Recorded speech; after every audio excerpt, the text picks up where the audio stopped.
Since his return from AAA, Kendall Graveman has been on a roll. The young right-hander was acquired in the offseason from the Blue Jays and is fitting in nicely to the A's starting rotation. The rookie has won 3 straight decisions and has been potent on the road, going 4-1 with an ERA under 2. Tonight, he makes his final start before the break in Cleveland and faces an Indians team that is also on a roll as they took 3 out of 4 from the first place Houston Astros. It's game 1 of 3. A's-Indians next.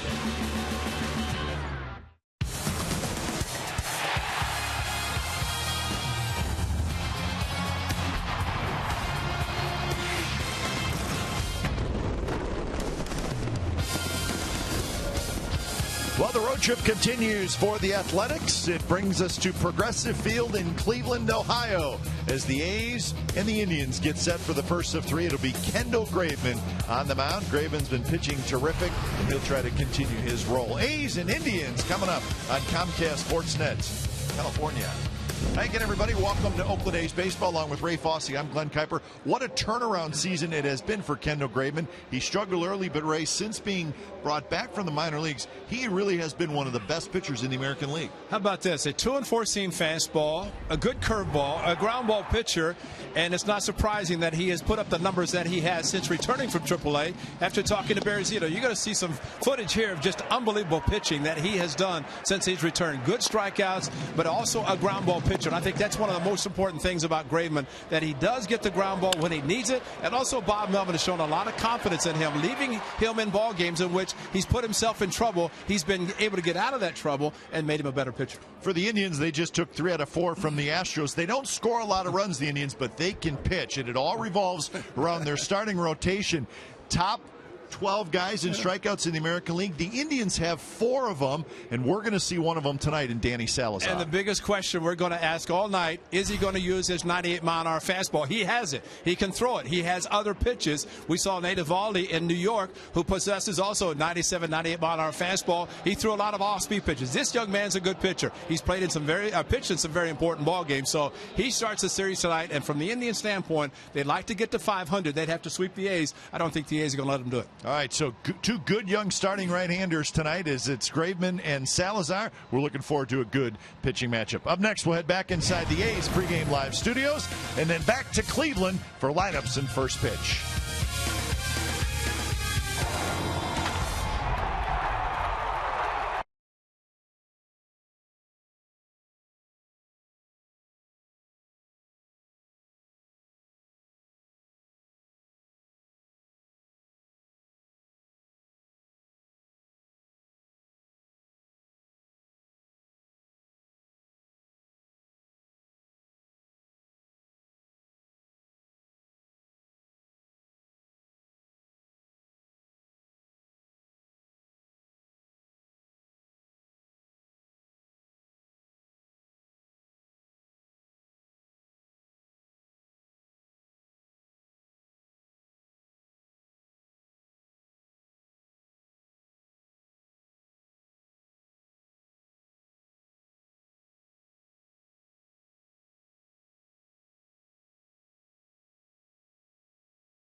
California is brought to you by Jack in the Box. Taste the new black pepper cheeseburger today, only at Jack in the Box. And by Toyota, the full-line automaker with the longest-lasting vehicles in America. Toyota, let's go places. We're at Progressive Field in downtown Cleveland. A beautiful night for baseball as we get set to wrap up the first half of the season with a 3-game set against the Indians. Let's check the game time weather for tonight. It's presented by the Santa Cruz Beach Boardwalk. Get to the beach. The admission-free boardwalk is now open daily. 71 degrees and really not a whole lot of humidity. So a nice night for baseball here in downtown Cleveland. I've been told that this is the nicest evening for baseball that they've had this year. Well, that's because the A's are in town. That's right. We came into town for the final 3 before the break. The only trip the A's will make to Cleveland. Bob Melvin trying to have a successful weekend series before the All-Star break begins. What a way to do it, especially beautiful weather in downtown Cleveland. It's supposed to rain a little bit on Sunday, but today and tomorrow night, tomorrow night, supposed to be fine. And according to what happens around here, it could blow in and be a sunny, beautiful day on Sunday and forget about rain. That's how it happens in downtown Cleveland. Sounds like the Midwest all the way around.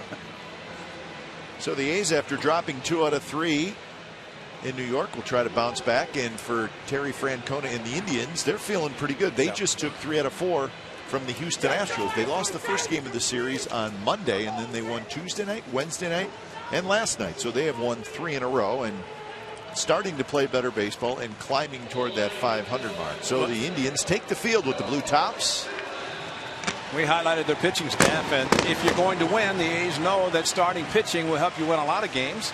The Indians feel that the 4 starters or the 3 starters they're starting this weekend, 3 right-handers that could help them win.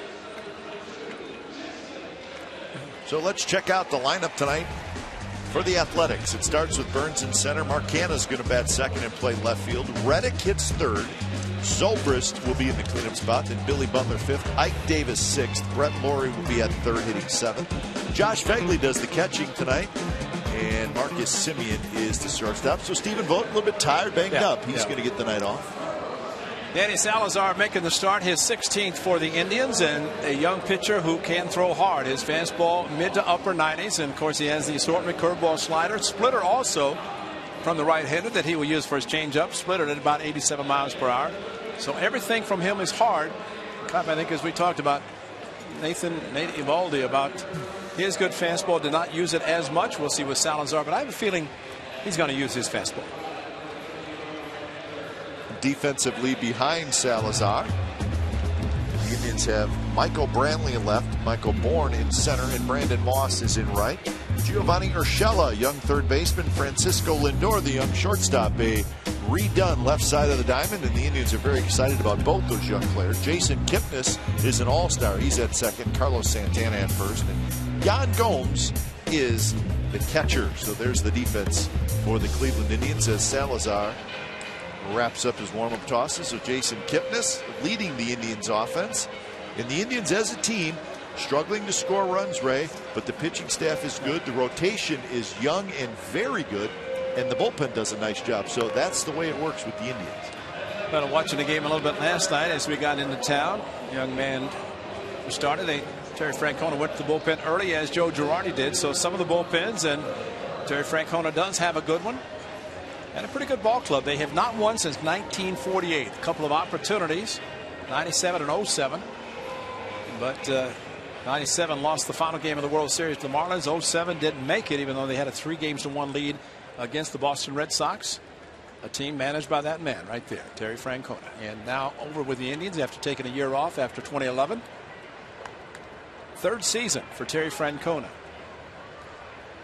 So we're set for baseball here in Cleveland. The first pitch of the ball game from Danny Salazar is a fastball on the outside corner for a strike to Burns. Burns at .313. Couple of home runs, 16 RBIs. And it's 0-2. So the A's come in 39 and 49 on the year. They're 10 games back. Astros in first place. A's trailing the Mariners, who are in 4th place by a couple of games. A little flip job to left, and that's a base hit. And that's a thing of beauty right there. What did we just see? That fastball that he fouled over to the left side, and he flipped him a curveball and really helped him because he had just thrown 2 fastballs by Billy Burns. And so he flipped him a breaking ball, and he just flipped it into the outfield and gets the A's started with a 2-strike opposite field base hit. And that is Billy Burns at his best, trying to finish the first half the way he has played outstanding baseball for this first half of the season. Of course, the A's playing game 89, so they're past the traditional, actually the actual game 81 at the halfway mark. But the break traditionally is what everybody talks about. Here's Canna. First pitch to Canna is a strike on the outside corner. Reddick to follow.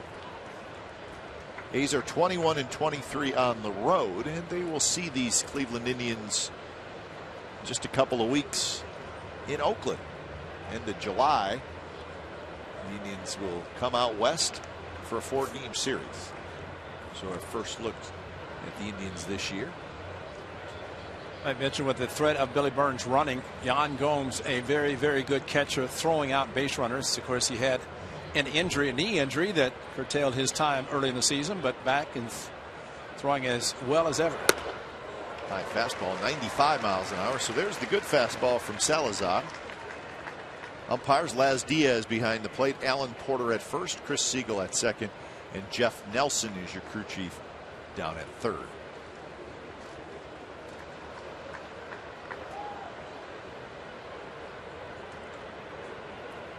So Salazar was ahead of Burns 0-2. He's ahead of Canna 0-2.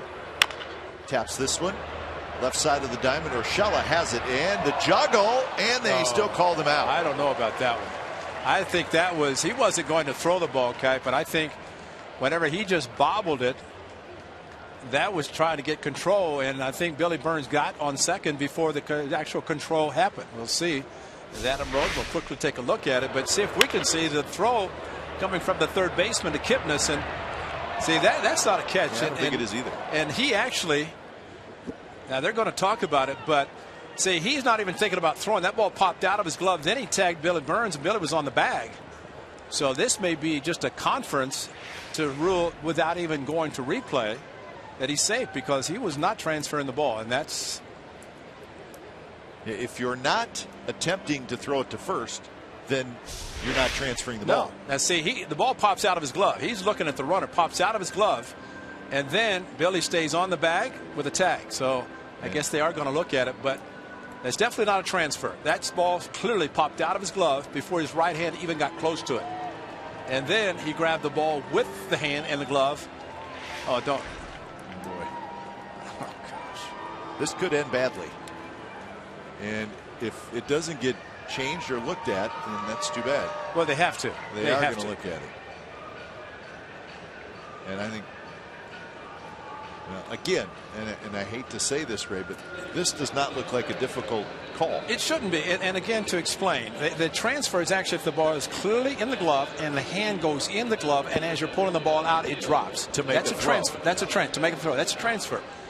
But when the ball went to Kipnis' glove, it popped out of his glove. His hand was 6 or 7 inches from it. What? Ball pops out. He doesn't have control, and then he reaches down. So why would he reach down if he thought he was making the throw to first? But the ball never was in his glove until it went on the rebound and landed in his glove with his hand.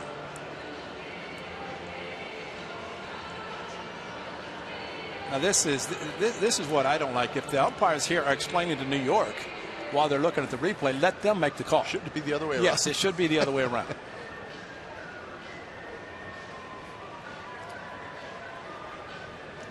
Jeff Nelson is the crew chief.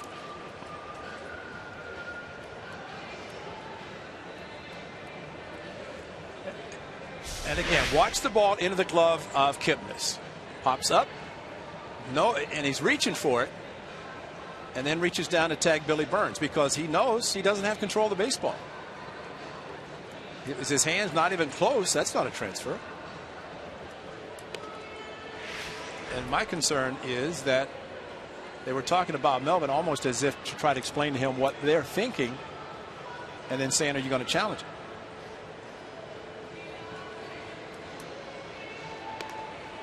The call was made by Chris Siegel, who's the second base umpire. He is over there with Jeff Nelson with the headsets on. Well, I just don't know. That just looks like a fairly obvious call to me, but we have said that before. Yeah.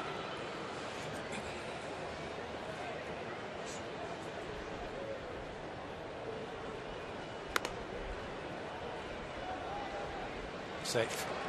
So the call is overturned, and it is the correct call. Exactly. It was pretty obvious. And that's what we must emphasize. It was the correct call because Kipnis knows he never had control of the baseball. And Jeff Nelson, I assume, is explaining. He's the third base umpire, crew chief. He explained it to Terry Francona. And probably explaining that there was no transfer. He never. It's an E4. Kipnis an error, not hanging on to the baseball, and an assist to the third baseman. But good news for the A's. They have runners at first and second, nobody out. So Reddick will be the hitter. So E4, 47th error of the year by the Indians. They're 6th in the league in team fielding. So the A's will try to take advantage of an early mistake by the Tribe.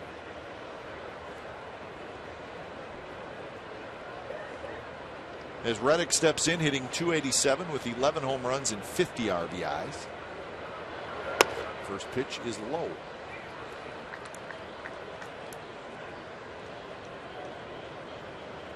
And usually a second baseman may drop a ball like that if he's trying to hurry and turn two, but really all Kipnis had to do was catch it. He was not going to turn the double play. He was not even attempting to turn the double play. The ball was hit too slowly, and his Canna runs well. Burns also runs well. I think he was just trying to catch the ball and maybe took his eye off because it looked like he looked down at Burns for whatever reason. I don't know, because it was a force out. All he had to do was catch the ball, tag the bag. Reddick bounces it left side again. Out at second. Kipnis throw to first, not in time. Urshela slipped a little bit. It looked like right when he threw it toward Kipnis. And Kipnis didn't get the ball cleanly out of his glove again as he was making the turn of the transfer. He had a little difficulty, maybe because of the throw coming from the third baseman. But there was a little bit of a bobble, and of course Reddick runs extremely well getting down the line, does avoid the double play, which is good for the A's, and just a slight hesitation all the way around, and he's not able to turn it that time. Giovanni Urshela has been busy here in the first inning. So now Zobrist hits, runners at the corners and one out. Zobrist trying to bounce back from a quiet series in New York. He was 0 for 13 against the Yankees. I didn't see a lot of media people talking to him before the game tonight, so maybe that's good news. He was inundated by writers in New York, both Mets and the Yankees. Rumors do not have the Indians interested in Ben Zobrist. He was a popular figure in New York because the Mets and the Yankees have both, according to baseball rumors, shown interest in Ben Zobrist. Trying to get the A's on the board. Outfield straight away for Zobrist. Like a changeup that stayed high, 2-0.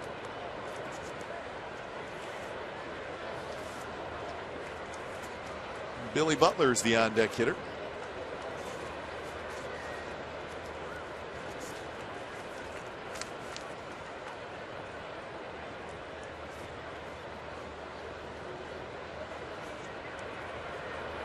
And that one is a little bit low. Salazar thought maybe he made a pretty good pitch there. And it was a pretty good pitch, but maybe just a touch low. That's all it could have been. Split the heart of the plate. As Diaz doesn't call that one, that could be concerning for Kendall Graveman as well, as he's a sinker ball pitcher.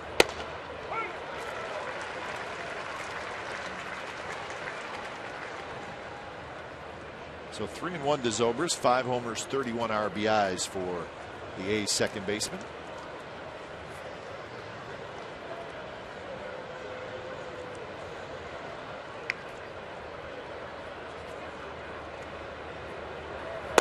And he holds up, and it's a walk, and the bases are loaded for Butler. You have a pitcher throwing 95, 97 miles per hour, as Salazar is. You watch a hitter, and I think you can see Ben Zobrist that time. You have to start your swing a little bit earlier and try to catch up to a fastball, but also be patient enough to take a pitch out of the strike zone. And Ben did a very good job of seeing 5 pitches, 1, maybe 2 called strikes. Only the 1, though, on the 3-0 was.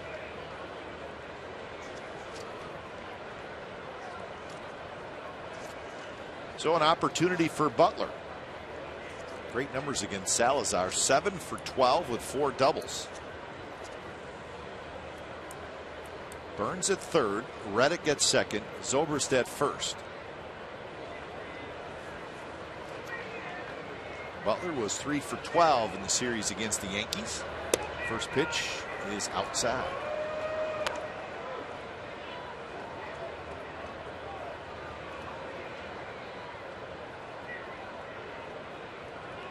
Butler in the same division as the Indians for many years with the Royals. And he hits this one in the air to right field. Moss going back. He's at the warning track, and he's got it plenty deep for Burns to come in and score. So Butler with a sacrifice fly. RBI number 39, and the A's have a 1-0 lead. Sounded great off the bat, but did not travel that well. But good for Billy Butler to at least hit the ball in the air, and that was something the Indians were hoping he would not do. They were hoping for the ground ball, but Billy Butler, a nice drive to right field, scoring Burns easily, and able to get a run over to third base as well in Reddick. So here's Ike Davis. He's looking for more. Davis hitting .255 with 3 home runs and 16 RBIs.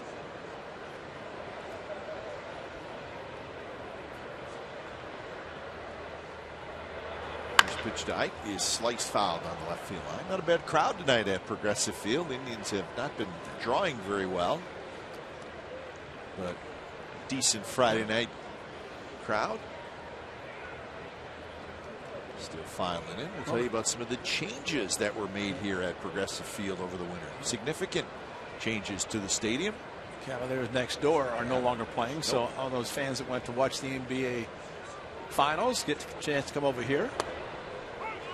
That time the low strike is called, and it's 0-2. One thing I find sometimes very interesting is there's Quicken Arena where the Cavaliers played Warriors. Warriors won Game 6 right there, right? Yes, they did. We say that because they didn't have to play Game 7 at the Coliseum on that Friday night. But that's how close the arena is for basketball and the Cavaliers. 0-2 pitch, curveball, and that was a nasty one, and Ike Davis swings and misses. So the A's get a run. They got a hit. There was an error. They got a walk and a sacrifice fly. So 1-0 A's after half an inning.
bottom of the first.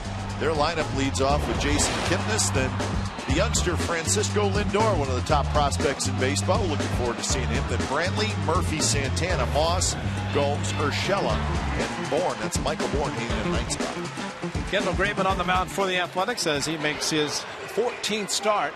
He has pitched great baseball, outstanding baseball since making the 4 at the beginning of the season and going to AAA. His record 6-4, 3+ earned run average. Last 6 starts, at least 7 innings in all 6. So he tries to continue that tonight and is once again giving a run support before he takes the mound. Just 1 run tonight, facing the Indians, pitching in Cleveland for the first time.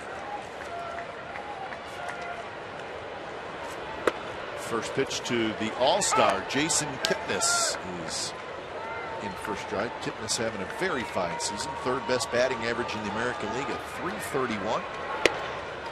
On base percentage over .400. Have to take your time with Laz Diaz because he takes a little time calling strikes. Stands up and points to the right. So a little bit of extra time. 2 very good pitches thrown by Graveman at the outside part of the plate. 2 pitches high. So 1-2. Lindor to follow, and then Michael Brantley here in the bottom of the first.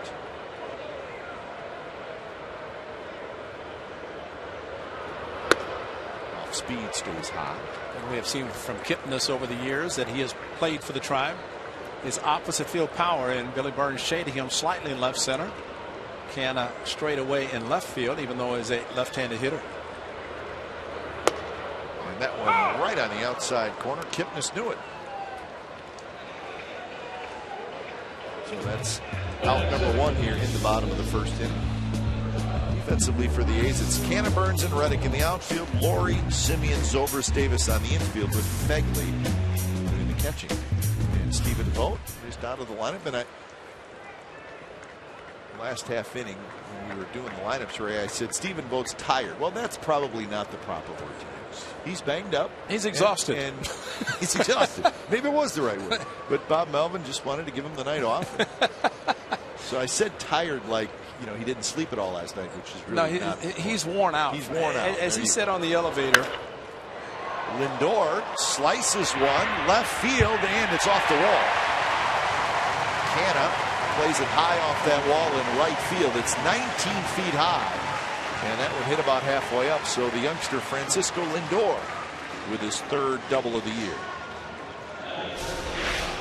Well, this is excellent approach by the youngster going opposite field, and Kipnis got similar pitches. He did not swing, and Canna playing the ball. He knew he had no chance to get to it while carrying very well to left field down the line.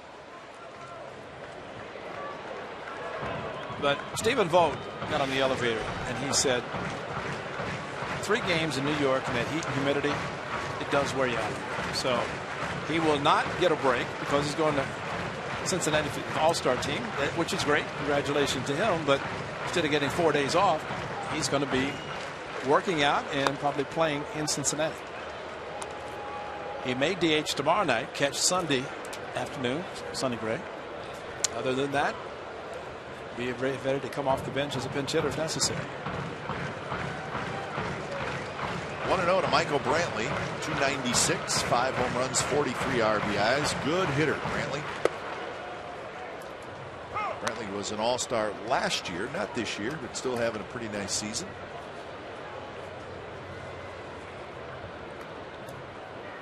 One and one the count with Lindor at second and David Murphy, the left-handed hitter, waiting in the on-deck circle.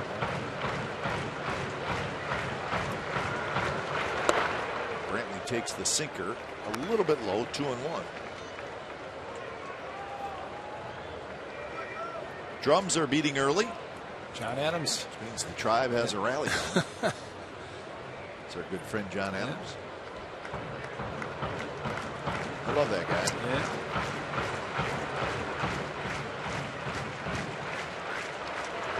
Brantley checks and it's a strike. Let's think about John Adams. At one time he actually had to buy a seat for his drum. Does not have to do it now. Great sinker outside corner and just catching the corner. Met Laz Diaz.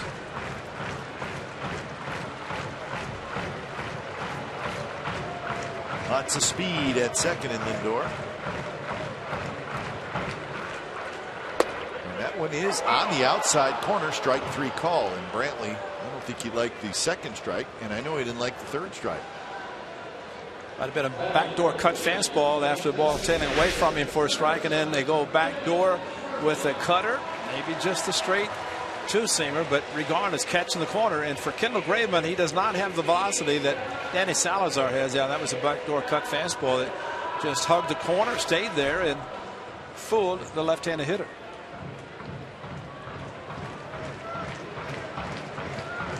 So 2 outs, and here's David Murphy. Murphy having a good year. 328, 5 home runs, 26 RBIs. Wish we remember Murphy with the Rangers, his second year now with the Indians. Last year he did not have a very good year. No, he did not. But he's picked it up this year. DH, playing some outfield. But a left-handed bat that Terry Francona likes, whether he's starting or coming off the bench. And that one called a strike. Indians having trouble pulling the trigger. Called strikes so far. Lindor did not wait around. And he swung at the pitch that everybody else has been taking. Yeah. I like those socks, don't you? I do.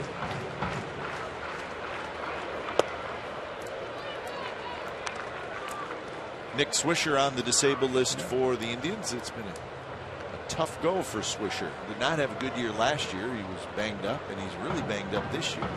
He's realizing that knees are very important in baseball, and he's got a bad right knee, trying to get it back. Swisher's only played in 30 games, and in the 30 games hit just 198. So remember, his dad Steve was a catcher, and he said he talked to his dad and said, "Dad, now I know what you're talking about with the knee problems." And of course, Nick has not caught, but his dad Steve did for many years, feeling the effect of squatting down on the knees. 3-1 pitch is looped to left field. Canna on the move, and Canna reaches down, makes the catch. Side retired. So a nice play by Canna, and it saved a run. So we're through 1 here in Cleveland. It's the A's 1 and the Indians nothing.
Millions are playing.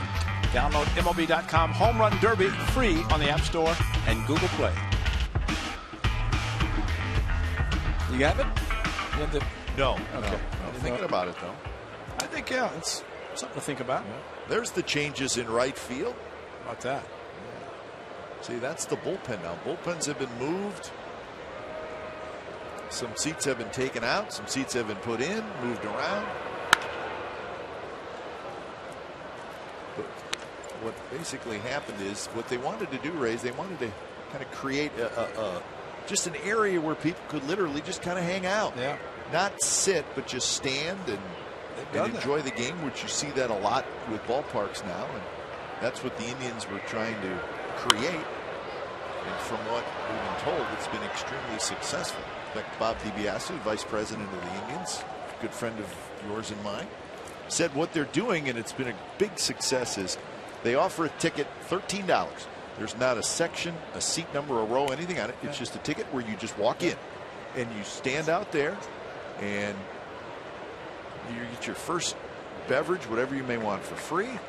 And he said it's been great because it's a nice play by Urshela, who gets up, fires to first, and they get Lord. Heck of a play by Giovanni Urshela. And that was a smash. Another hard hit ball on 0-2, but you're right, Urshela makes a good play. Hugging the line really surprisingly, and maybe he thought he was going to be a breaking ball hit hard. To his left, normal position, and he takes it in front of him, but it has to dive, gets up quickly, strong throw to Santana. And Brett Lawrie hustling down the line as always. One thing, A's players, they all run hard, and Brett Lawrie top of the list. He'll run through the bag all the way to right field, as a matter of fact. So one out for Fegley. That area was very busy out there during batting practice. Yeah. It's almost like a concert was going on. But they're trying to get maybe a younger crowd to come out and just have a place where they can hang out. There's a nice bar out there, and it has worked. Indians are thrilled with it, and you see a lot of people standing and watching the game, walking around. But when they opened this, it was 93, the old stadium was closed. They moved this in 94, and you see some of the areas that the Cap's talking about. But when they built, at the time, Jacobs Field, they had multi-tiered suites. Hit well to center. Bourne going back, still going back, and he makes the catch and bangs into the wall. Another nice defensive play as Fegley put a charge into that one. Salazar might be taking some defenders out to dinner because they have really saved him so far. Fegley crushes it, and it's one that looked like it was going to get over the head, at least against the wall, maybe for extra bases, but Bourne can cover some outfield ground.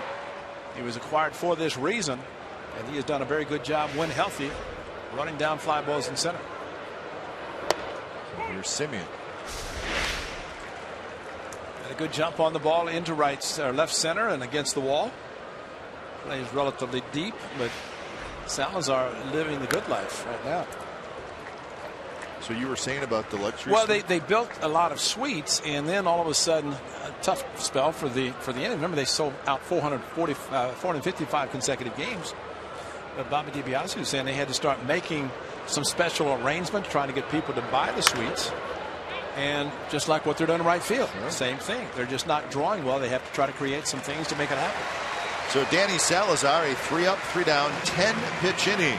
Bottom of the second coming up, 1-0.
California is brought to you by Evergood Sausage Company. Get grilling. So we are in Cleveland, Ohio, the shores of Lake Erie. A's 1, Indians nothing, and it's the bottom of the second inning. It's great for you to say the shores of Lake Erie instead of on the lake, which the old stadium was. Although I took my annual walk down past the where the old stadium was. I have to do it see where the Browns are playing. Yeah, well, yes. But every time I'm here, I have to walk down there. Think about Old Municipal Stadium and watching Ray Fosse play. Yeah. There is a great artist rendition of the mistake by the late great Municipal Stadium in the visiting clubhouse in the coach's room. And talking to Mike Aldretti, I said, Aldo, that is an incorrect picture because it had the lake on the opposite side. And I said, the lake blew in through the center field opening and created a whole big problem of trying to hit home runs. It swirled a little bit. And he says, never let a few details bother a great photograph. You can see that's the Browns Stadium, but and the lake is beyond in center field. You can see the lake from center field. Sure. So that's the footprint from home plate out through center field, and the wind just swirled and blew in it hard. Fair ball, nice play by Davis. Underhands to Graveman, and Carlos Santana is retired. So 1 away. Here's Brandon Moss. It's good to see Brandon Moss today. He was visiting with a lot of his former teammates. Well, he was so happy to be playing for the Athletics, and of course playing very well. And he was the boss. Moss was the boss. And boy, the 2 home runs he hit in that playing game in Kansas City. He did get a shot in his hip. He, of course, hit the home run off of Shields, then one off Ventura to straightaway center. That was the season, of course, all-star last year. But he had surgery in the offseason, repaired the labrum in his hip. And he said when the weather was cold in Cleveland at the beginning of the season, I said, yep, I know all about that. He said he could feel it, but the weather was warmed up. Hip is great. He has 14 home runs. And with the A's, 21 homers, 30 homers, 25 homers. So he had 3 very fine seasons, and he was popular amongst his teammates. Bob Melvin for sure. And Brandon Moss and Bob Melvin reiterated the story that whenever he joined the ball club in Colorado, hit the home runs, and then he went into tailspin. And Bob Melvin called Brandon Moss in the office and he said, you know what, relax, you're not going anywhere, you're going to be in this ball club. And Brandon Moss said that was the greatest anybody had ever said to me, because in his career he'd gone up and down. He struggled to go back to minor leagues, and he said to him, Bob Melvin said that to him, that changed his whole life, his whole career. And he had 3 great years with the Athletics in 12, 13, and 14. Traded to the Indians, and not surprised that the first man he wanted to see was Bob Melvin when the skipper showed up on the field. 1-2 the count to Moss. Well, that story alone tells you that there's a lot more to being a manager than just writing down the lineup, taking a pitcher out at a certain time. Bob felt that conversation was necessary because he knew the history of Brandon Moss and other clubs, other organizations, and he just wanted to assure him that he was not going anywhere. And boy, did he have 3 great years. Good pitch there. Strike 3 called. Outside corner. And all 3 strikeouts by Graveman looking, and they've all been in the exact same spot. Exactly. And that's a little two-seamer. Does throw the cutter back door, and he nailed the outside corner. Brandon Moss could not pull the trigger. He did not think it was a strike. But actually, Brandon Moss is having better success this year against lefties than righties. His on-base percentage is high against lefties, and Josh Reddick said to him, he said, Mossy, you're hitting lefties like I'm hitting righties. So it's working out, but he's not hitting righties, but still getting a chance to play. Here's Yan Gomes. Gomes hitting in the 7th spot.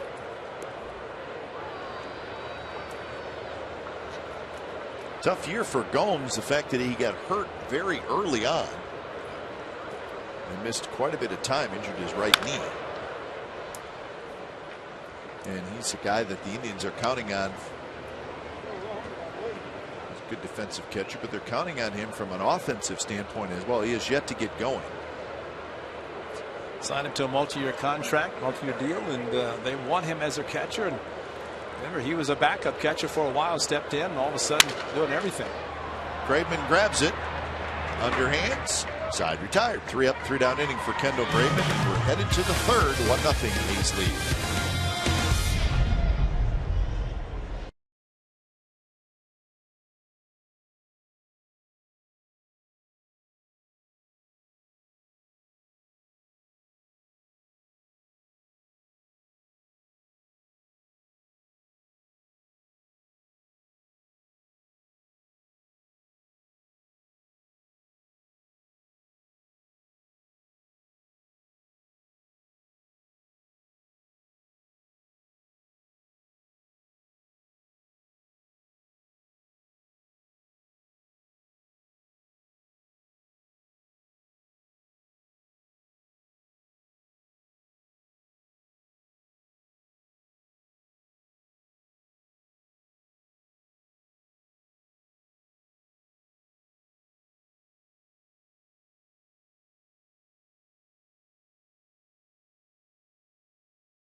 Mix of tunes from the 1990s on 90s Music Fireworks Night, presented by Chevron Techron Advantage Credit Card. On Friday, July the 31st, fans can watch the post-game fireworks show from the outfield grass.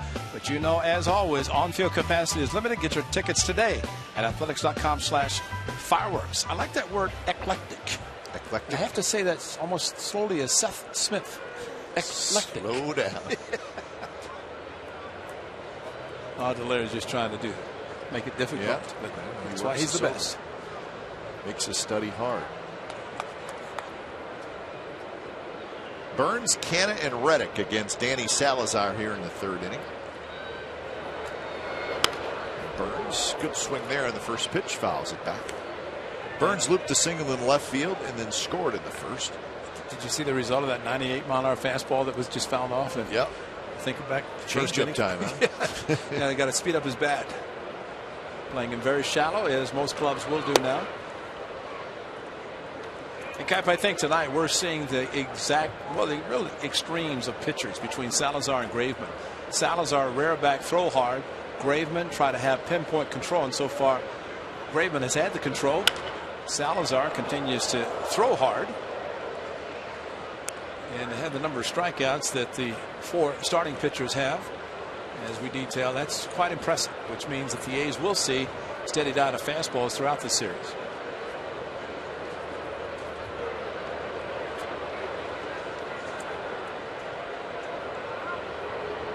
One-two pitch is hit towards center. Bourne moves to his left. He was shaded toward left center, and that's out number 1. I think somebody told Salazar about a curveball to Billy Burns. He threw nothing but fastballs, 4 of them that time.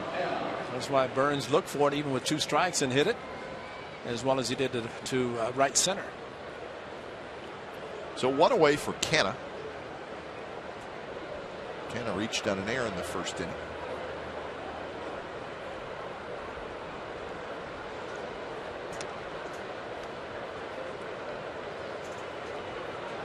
First pitch from Salazar is low.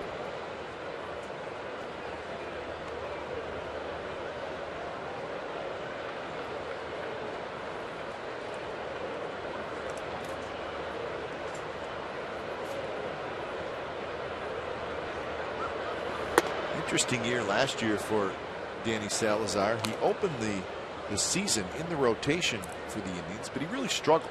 And then he went down to the minor leagues for a little while. Came back and pitched much better. Sound familiar? Very familiar.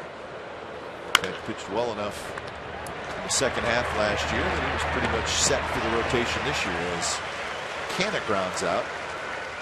And it's the same situation as Kendall Graveman, but also the kid who's pitching tomorrow, Carlos Carrasco. Same thing. Right. Struggled early, went to the minor leagues, came back, and pitched extremely well in the second half. And really, that's where you credit pitchers, players who are sent to the minor leagues after getting a taste of the big leagues. And when they go back, they say, it's so great up there, I'm going to do whatever I have to do to change if they want me to get back. And a credit to the ones that you have mentioned. We've seen some who've gone back to minor leagues who've been stubborn, and they're still there. And instead of trying to make some changes. But Kendall Graveman did his part, and again, sometimes it's not bad to go down, and especially after being here. Graveman made 4 starts for the A's before being sent back to AAA, and instead of him going down thinking that he's going to be there for the rest of his career, he got back, and he may never go back to AAA or to the minor leagues. And Salazar and Carrasco, the young man who's pitching tomorrow, I mean, those are the guys that have been asked for in trades. When you call the Indians about a trade, and the Indians have held on to both of them. And a swing and a miss by Reddick, so a good inning. That's 8 in a row retired by Danny Salazar. So bottom of the third coming up, 1-0 the A's lead.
Strongest fan photo. Use hashtag CSNCA Data Strong Fan, and you just might see yourself in an upcoming broadcast. It's all brought to you by T-Mobile. A's fans in the house, as always. Like to find them on the road, and you see A's fans, and we shoot them. And we just shot Reddick's cousin. Josh Reddick's cousin's here in New York, and heading back to Georgia tomorrow. He throws, and it's dug out by Ike Davis. Urshela is retired. There's a radar gun on that. It may have been about 96 from Laurie. That is a great play, because he looked and realized he had to barehand the ball, and he waits and then fires a bullet. Nice pick at first by Ike Davis to complete the play, and you just hope and you kind of want to go up and get the ball, but he decided to kind of semi-jump, got the ball, fired it, and got some help on the other end. So 1 out. Here's Michael Bourne. Michael Bourne hitting in the 9th spot, and shows bunt and takes a strike. Bourne hitting .228 with 18 RBIs.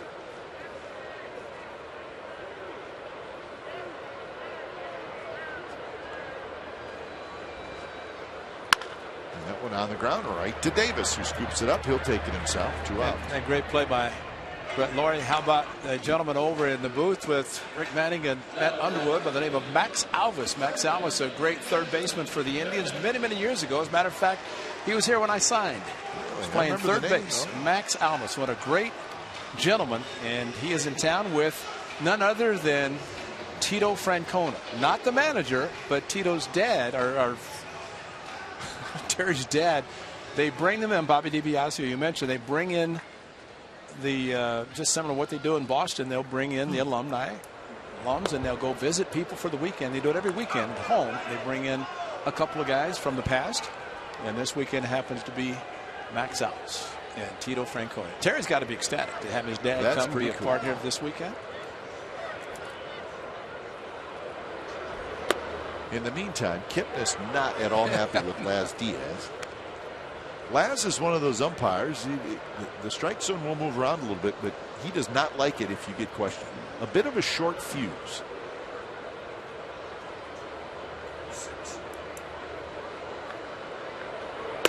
That one off the plate, 2-1.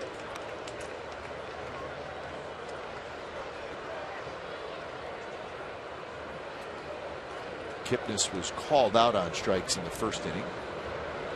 That probably doesn't help the situation. And what happened at second base in the top half of the inning, whenever he bobbled the ball, that really contributed to the A's scoring their unearned run. I guess it was unearned. I think it would be unearned, yeah.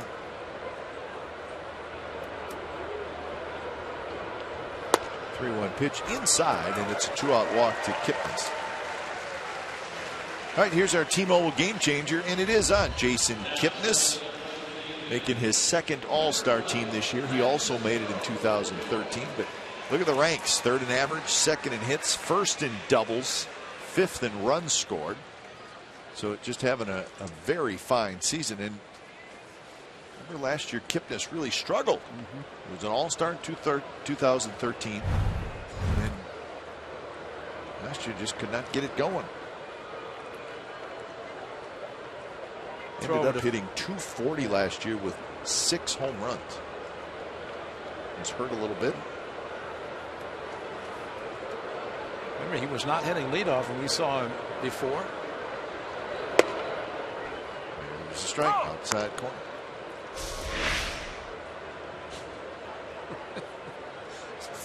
Maybe tucking in the pocket, make you say you got to look like a ball player. Maybe pull it out, tuck it back in, but. Some people think the pocket out is bad luck. Yeah. Kipnis was leaning a little bit. Well, we know Josh Phegley can throw, and I think Phegley just hopes that somebody takes off from first and tries to steal. He loves to throw and try to throw him out. Kipnis has 10 steals. He's been thrown out 5 times. Pitch out. He's stolen as many as 31 in a season. Did that back in 2012. So he's a threat.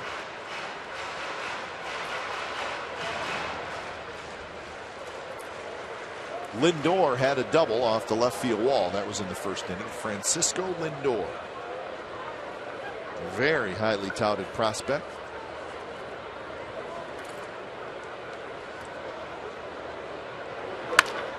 That one rolled into center field for a hit. Kipnis will round the bag at second, and he will head to third, make it easily. First and third, 2 outs, and Lindor is 2 for 2. In the case of a ground ball pitcher, gets a ground ball, but finds the hole up the middle and try to go outside, maybe left a little bit too much in the middle of the plate. Once he got past the pitcher, no chance, consider where Zobrist was playing, for a play to be made. Kipnis to third easily. Sandy Alomar Jr., the former great catcher for the Indians, coaching first base.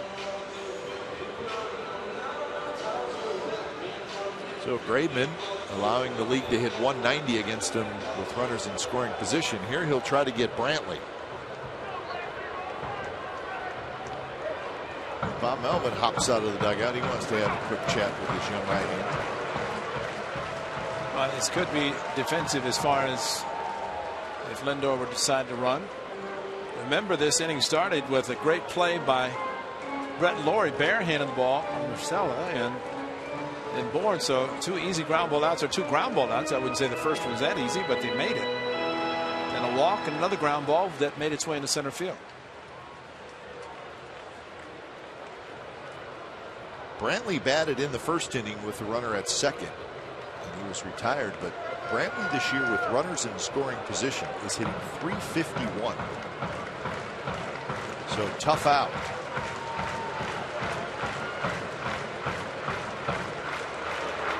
And the first pitch, sinker away. Last night the Indians were shut out for 5 innings, scored their 3 runs. There were only 3 runs in the 6th inning against Houston, and that was it.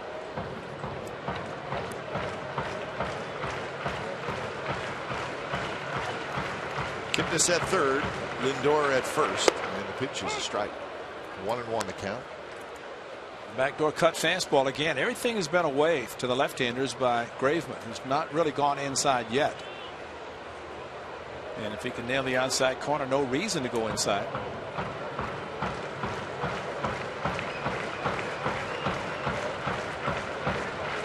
Quick throw, Lindor gets back.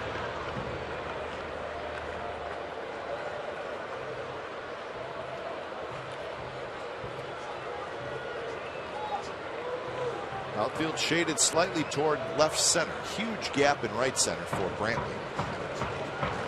Brantley with 24 doubles on the year. And hits that one hard but foul. And now Graveman ahead in the count, 1-2.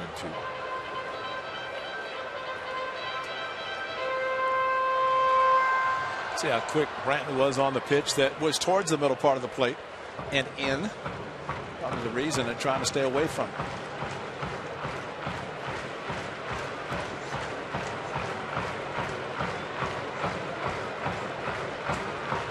Graveman ahead.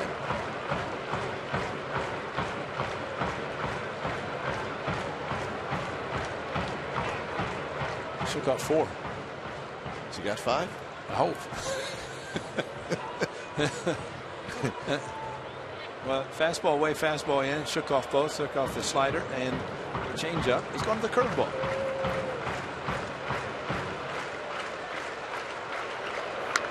Fouled straight back, and it was up. So he shook off 4 times, Ray, but the pie chart says that's it. Well, you know, they figure the fastball, he's both a 2 and a 4, and that's why they have signs for the 2 and 4 seam fastball. So the 57% includes the 2-seamer as well as a 4, and then the cutter that's another fastball. Are you saying the pie is incorrect? Well, it should be divvied up a little bit more. Grounded, Laurie has it. Throws across in time, side retired. So Graveman strands a pair. I just want the big piece. We'll get the pie situation straightened out in the break, and then we'll come back.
Cleveland Athletics baseball. Log on to csncalifornia.com as our A's insider Joe Stiglitz provides wire-to-wire reporting for this A's season. It's got breaking news, video, special features, and more.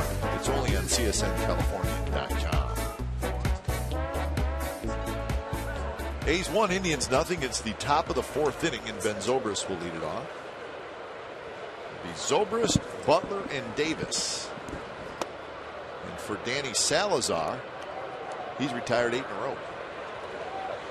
Starting to use the fastball just a little bit more. He threw a couple of curveballs to strike out a couple of batters. He got Reddick on a curveball in the last inning. But if you have that kind of fastball, really a catcher is the one who should insist that he use it. And if he shakes off, then basically keep going back to it. I mean, you can always throw curveball and the other pitches, but if you have a 97 fastball, that's a hard pitch to hit. I think we saw in New York, even though Teixeira hit a couple of home runs, Alex Rodriguez swung the bat well. But the bottom line, you throw him a fastball, that velocity, not everybody's going to hit it. Bourne gets back and takes care of the deep drive by Zobrist. So 1 out here in the top of the 4th inning. Ray, we should pass on that Jesse Hahn had an MRI and elbow's fine. It's a right forearm strain, and he is going to go on the disabled list. Perfect. Chris Bassett is going to be brought up. In fact, Chris Bassett is here. Yeah. So there's no secrets here. Right. He worked out today, and you're allowed to be called up the day before. And, of course, Jesse was not going to be able to make the start tomorrow night. That's the reason he went back to Bay Area. But, in fact, the good news about the All-Star break, you retro him back on the disabled list, I think, July the 2nd, his last start. And then fast forward 15 days, he'll be eligible after the All-Star break. So he gets the additional rest that he's needed. And be able to rejoin the rotation. And we hope he's okay, that the forearm strain is just a little bit of a setback. And remember, he had Tommy John surgery on the elbow where there's a concern when he's feeling the tightness. But he's only about maybe 19 innings away from maxing or equaling his total innings from last year, San Diego, both the minor leagues and the major leagues. And that's always a concern when you start getting close to those numbers. So Chris Bassett will start tomorrow for the Athletics. 2 outs for Ike Davis, who hits it high and foul into the upper deck. Chris has pitched well the 2 starts that he has made. The first one was on just 3 days rest, 5 innings, and then the second time, and he said he has not pitched since then. He took a trip to the minor leagues. He went to let's see, ended up in Memphis. I think they went to Round Rock, Memphis. He drove to Nashville, flew out of Nashville to get here. There's the curveball, good one from Salazar. But he has not pitched since he made the start in Oakland. So he's got plenty of rest, actually an extra day's rest. 0-2 pitch. And what a good one by Salazar. Davis just got a piece of it. Looks like Danny Salazar has found his groove. Yes. He's got good stuff.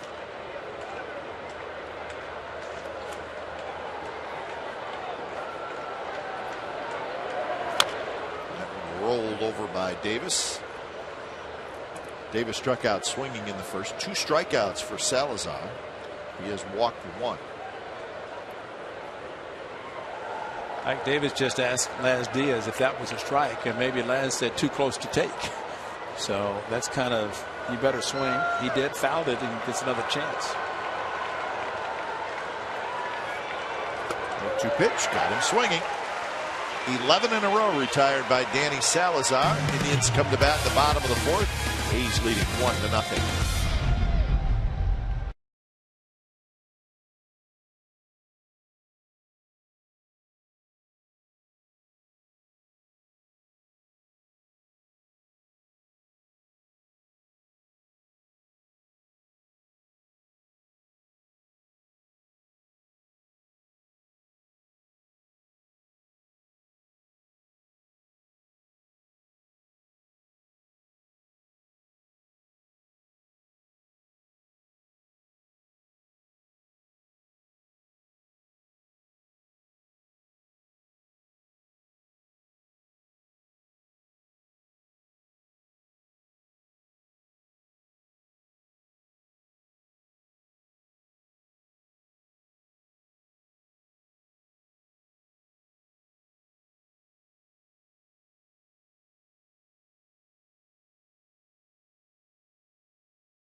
And we'll be signing autographs at the Xfinity store at 4104 Grafton Street in Dublin on July the 18th from 11 a.m. to noon. It's a week from tomorrow. Autographs are not guaranteed, so be sure to arrive early. And I would venture to say that Stephen will make sure if you're there, you get an autograph. Yep. He's that good of a guy. And it says that certain time, but Stephen probably say, hey, stick around a little bit longer. It's a night game. Get the Coliseum enough time to take on the Twins, which that will be a week from tomorrow. After the All-Star break, Stephen will be in Cincinnati, heading down Sunday with Sonny Gray. I understand Kipnis is going together. They're going together in kind of a luxury van. Just kind of heading down to Cincinnati.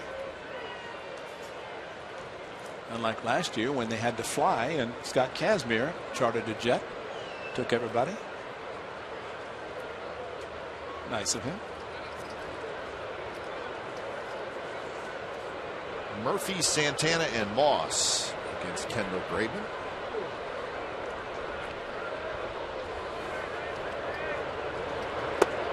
And that one drops in there first strike. So we mentioned in the open of our show that since being called up, Ray, Kendall Graveman, I mean, listen, we're not making it up. Statistics show he's been one of the best pitchers in the American League. This is since he was called back up from the minor leagues. Look at the ERA leaders. That's not just in the American League, folks. That's in all of baseball. You're on the list with Kershaw, Sale, Greinke. That was ripped to right center, and Reddick plays it on a hop. So Murphy has an RBI single. He elevated a sinker, and that's what happens when you elevate a pitch that he did not really want to, and plus he wanted to go in and left it out over the plate. So maybe that will tell Josh Phegley and Kendall Graveman, forget about pitching inside of the lefties, especially if you try and leave it out over the plate, which helps them, as Murphy just found out. Yeah, coincidentally, the A's best record, actually their record started to get much better on the 23rd of May, about the same time that Kendall Graveman joined the club. That was at Tampa when he pitched 6+ innings, shut out. Here he faces Carlos Santana. Santana grounded out to Davis in the second inning.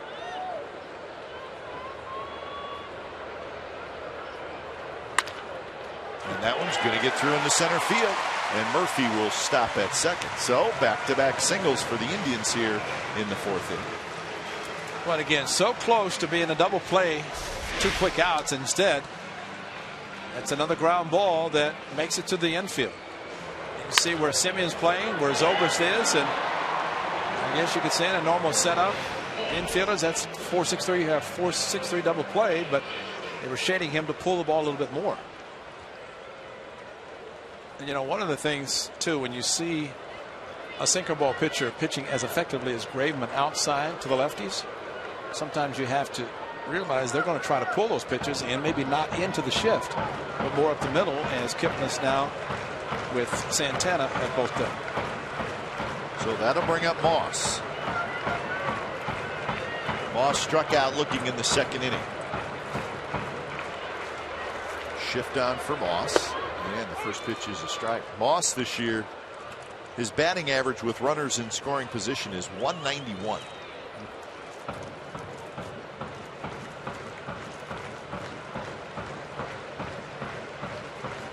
Overall, Moss with 17 doubles, triple, and 14 home runs.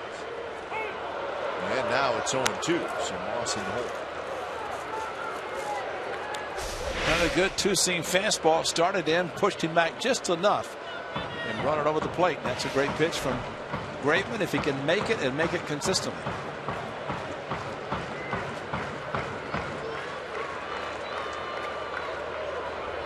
That one floats outside. 56 pitches for Graveman.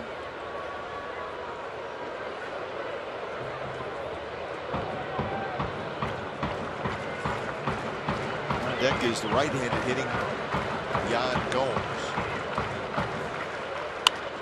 Reach for a quick foul.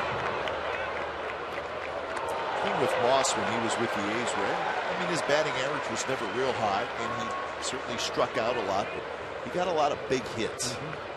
Yes. And that, I think, made up for maybe the batting average not being real high. He lived with the strikeouts because he was going to hit the ball out of the ballpark occasionally. Not occasionally, quite a bit. And I think the Indians are finding out the same thing.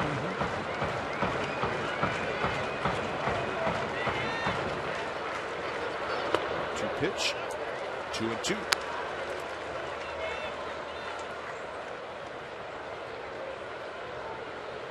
See the 7 on the Indians jersey, if you're wondering what that's all about. Al Rosen, who passed away. Great infielder, most valuable player for the Tribe. American League most valuable player. Missed again, 3-2. Well, after going inside with a 2-seam fastball for strike 2, everything's been away from Brandon Moss to take it to 3-2. Laurie stretching at third base, Simeon on the first base side of second, so a lot of room. They expect Brandon Moss to pull the ball to the right side if he makes contact, but staying outside. See if Murphy runs. Probably not on the 3-2. Santana, the runner at first, they're not going, and the ball's rolled foul.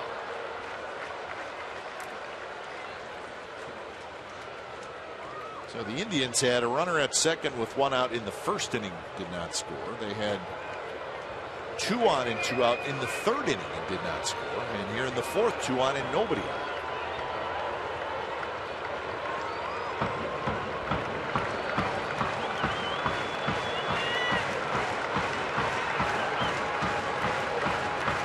Simeon playing just to the right of second base. Another 3-2. Got him swinging. So big strikeout for Graveman.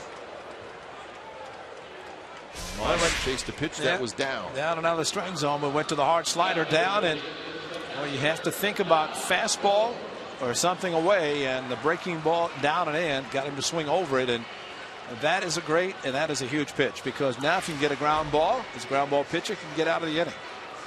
Brad Mills, the bench coach for Terry Francona. They've been together a long time. University of Arizona products. Yan Gomes hit a ball back to the pitcher, broke his bat on the fastball inside.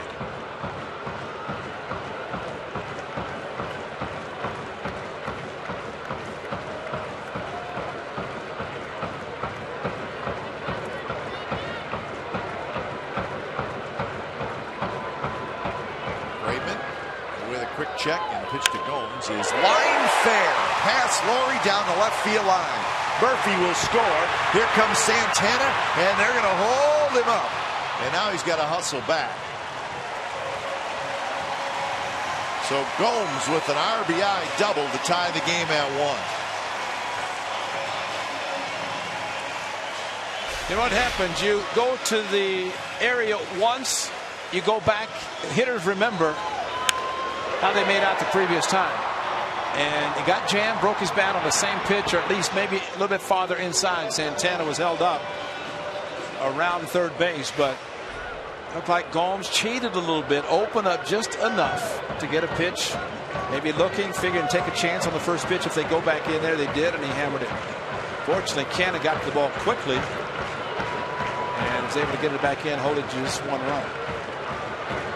So here's Urshela. He pops a foul. So you saw that note on Graveman. So he had gone 19 consecutive innings without allowing a run.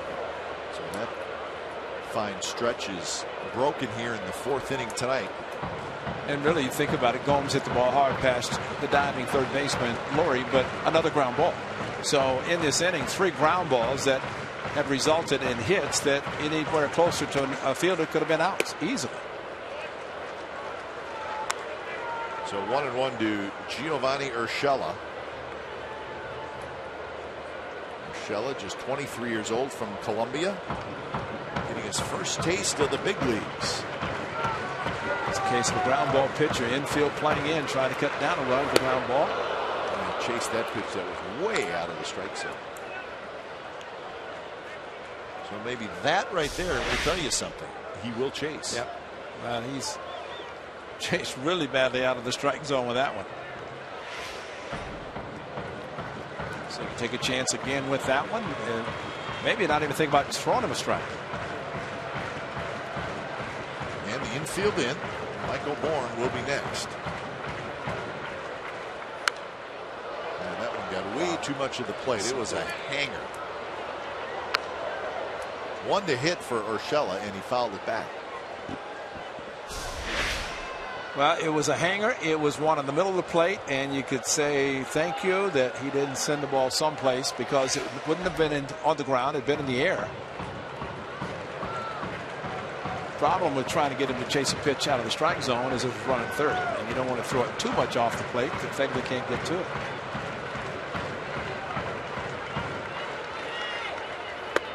Runs a fastball in. So a ball, but not a bad pitch by Grayman. Sets up a lot of different things.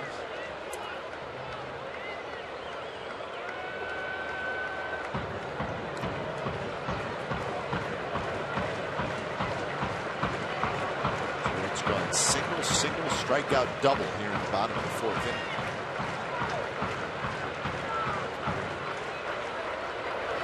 2-2 pitch, reach for, fouled straight back. This is where a catcher can go out and say to his pitcher, you throw it, I'll block it. And just to give him a little bit of added confidence that you don't want to take a chance and make a mistake, which he's already thrown a couple that have been hittable pitches. Fegley has shown his ability to block balls. This is a time where an aggressive hitter, you might want to see him try to chase one.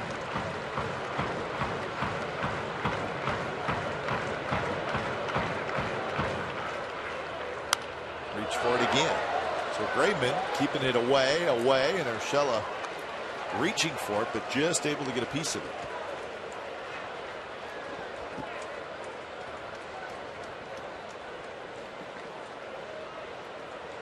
So busy inning for Grayman. 22 pitches thrown and only one out.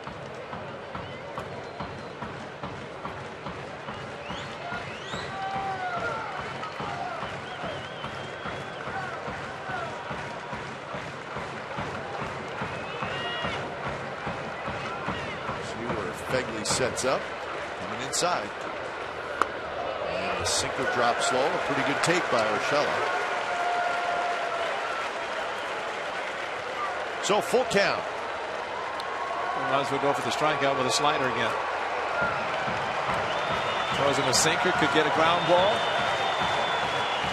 Well, Urshela looks like he's just trying to protect when he has the two strikes.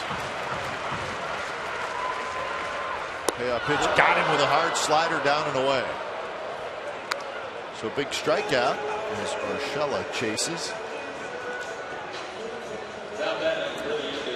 Went back to the pitch that he swung at for strike two and out of the strike zone, but you can see him lift the leg, and he was thinking, I'm going to get something to drive in a run, and flail. And that's when you have to lift the leg and start your swing and stop when you see the ball is that much out of the strike zone. But you can see an aggressive hitter, and you can move the infield back and try to get the ninth place hitter, the left-hander.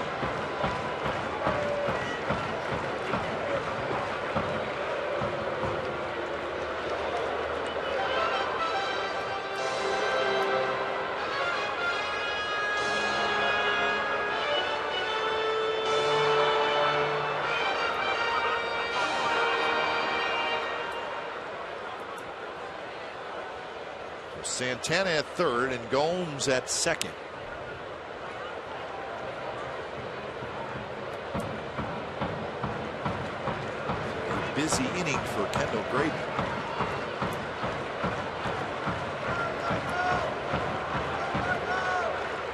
Michael Bourne grounded out to Davis last inning. Michael Bourne got a big 4-year contract a couple of years ago. This is year 3 of that 4-year contract. He signed late also, didn't he? He did. The Indians signed Bourne and Swisher in the same offseason to kind of get their offense going.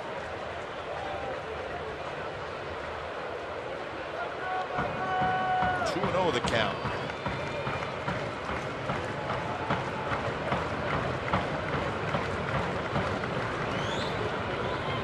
Bourne takes outside 3-0. wouldn't say Kipnis is an easier batter, but at 3-0, you almost have to start looking first base open and not give in to Bourne, since he pretty much has the count in his favor. That one in his first try. Glad he didn't swing at that one. Well, it's a pretty good pitch to hit. Interesting to see what happens now.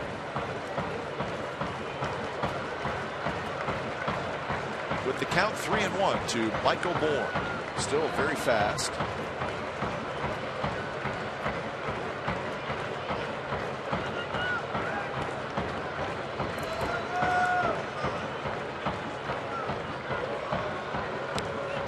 Runner at second, so it creates a little bit more time for signs to be given. As owners like to say, when the time is taken, the pitcher steps off. Way outside, and the bases are loaded for the Indians' best hitter this year.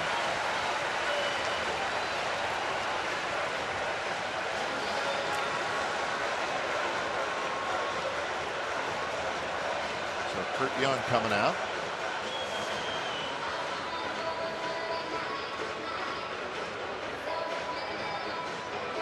Second walk for Graveman, and he's got 5 strikeouts.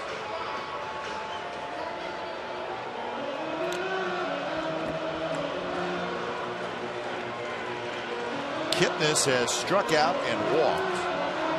3rd best batting average in the American League. Really, I can't remember that he's actually swung the bat tonight. Took the 5 pitches in his first bat, called out. You're right. Pitches in the outside corner, then walked on the 3-1 pitch. Started in actually 0-1, and then 4 consecutively out in the strike zone.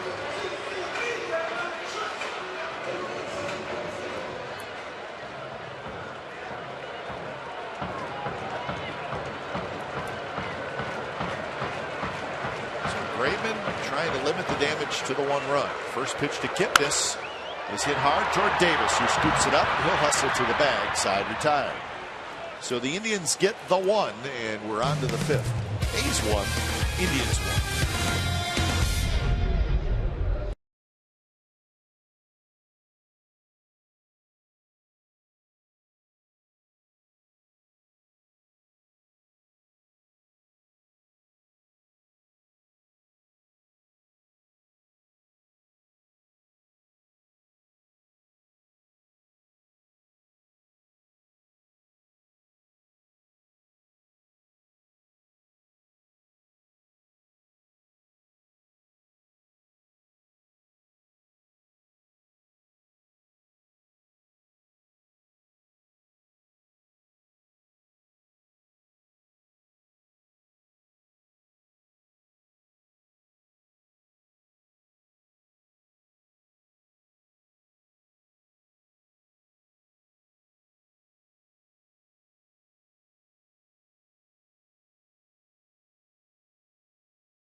On this date in 1947, Don Black retires the final 10 A's batters he faces to record the first no-hitter in the history of Cleveland's Municipal Stadium.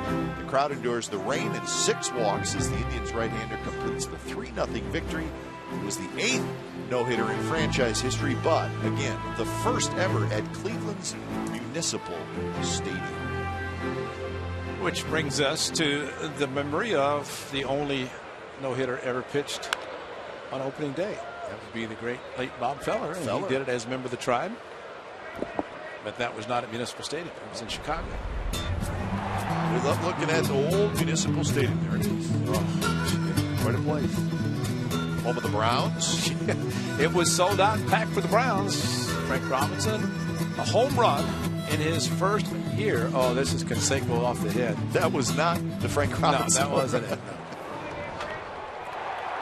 No. It was quite a place. Frank Robinson, the player manager, who decided to pinch in himself and hit a home run. Why not? It was all red uniforms. Boog Powell looked great in those. Boog Powell. Like a giant thermometer. And the temperature was very hot. Oh, yeah. Boog was great. I mean, he filled out those uniforms, those red ones. Brother and I wore them, too. Yeah, you know, that's part of it. You know, the A's have given up a run. Now, the question is how they're going to score more off Salazar, because he's been throwing hard and continues to throw hard. Pitch number 56 coming up. Coming right at him, 96 miles an hour. He's retired 11 in a row.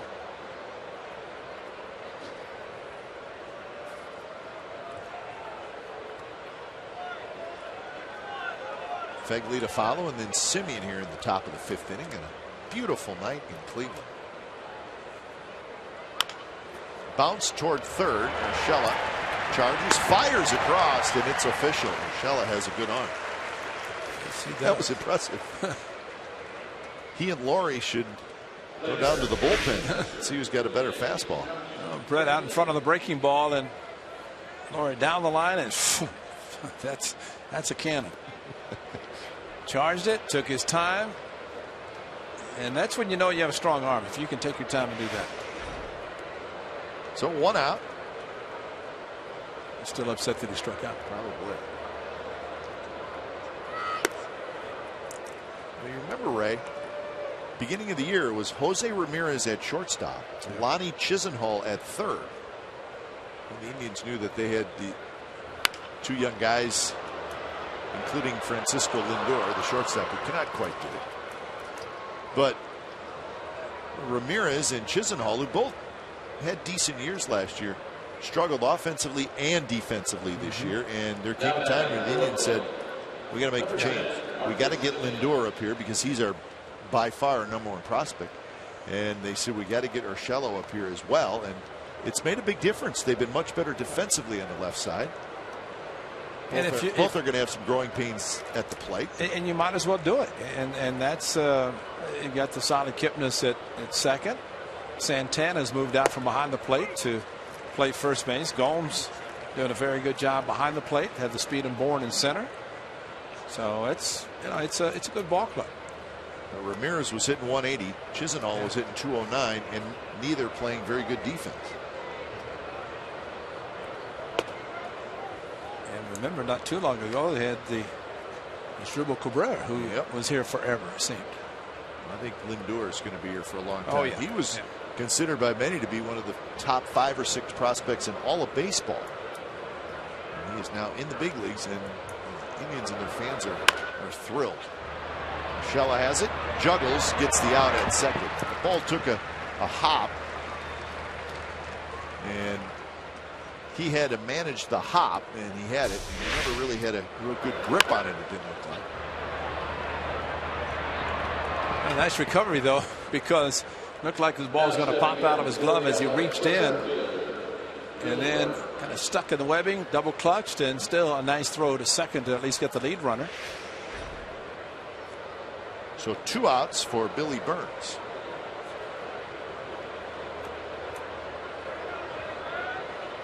Burns a single and a run scored and a fly ball to center field. Urshela right on the edge of the grass, and the first pitch is inside.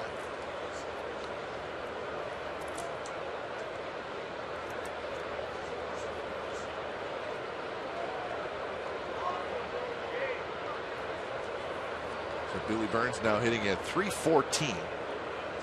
Continues to lead all rookies. And we're talking not just American League, we're talking Major League rookies in batting average, hits, and stolen bases. So he is becoming a Rookie of the Year candidate in the American League. And really, you can look at his numbers and not look at the home runs and the runs batted in. You look at his hits runs scored, and that's the difference in a Rookie of the Year candidate. There are some you could look at pitchers who pitch well, hitters who hit home runs. Canna has 8 home runs. He's a rookie. And he's at the top of the list as well in that department.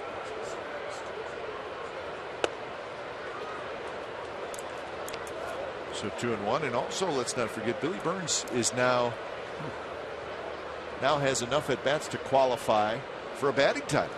So he's 5th in the league in hitting. The guy at the top is sorely missed from the Tigers, Miguel Cabrera, who's out for 6 weeks at least.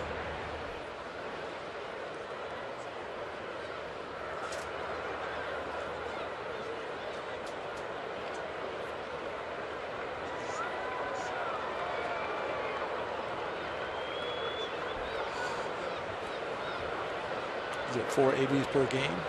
2 games played? I think it's something like that.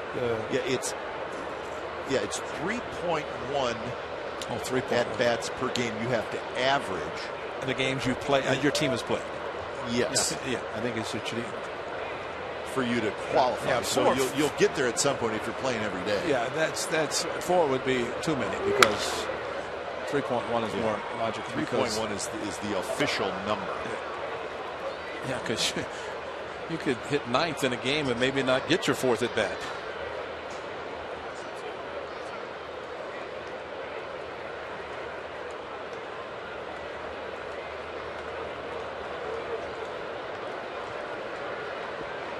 So 2-2 the count.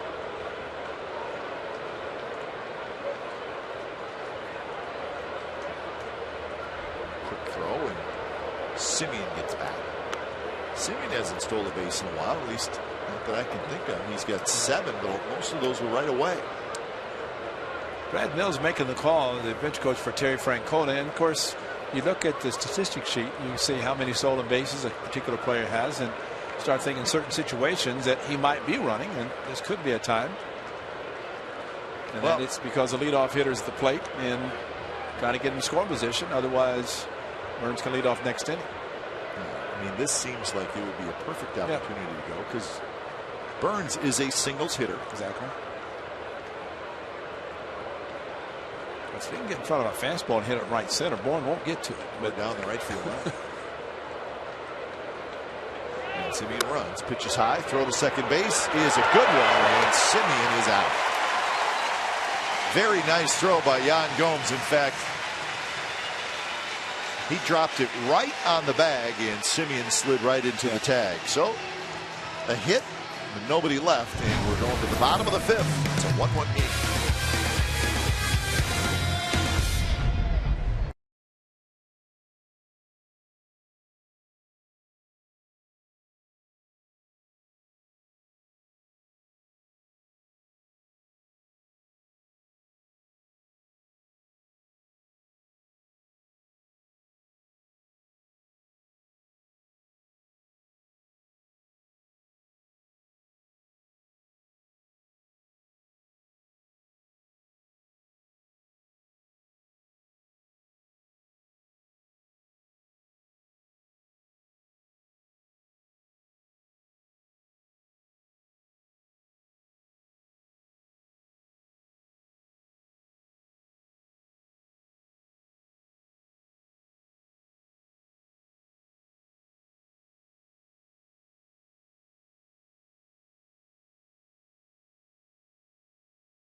Billy Butler, bases loaded, a sac fly to right field. Easy enough to score the first run of the game for the Athletics. That was in the first inning, scoring Billy Burns.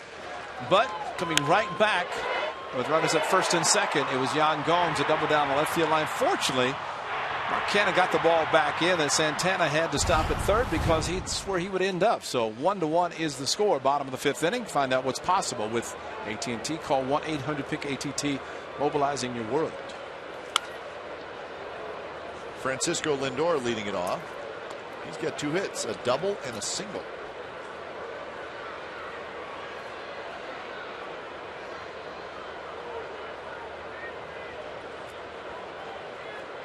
First look at this young man, just 21 years old. Won't turn 22 till November. He's from Puerto Rico.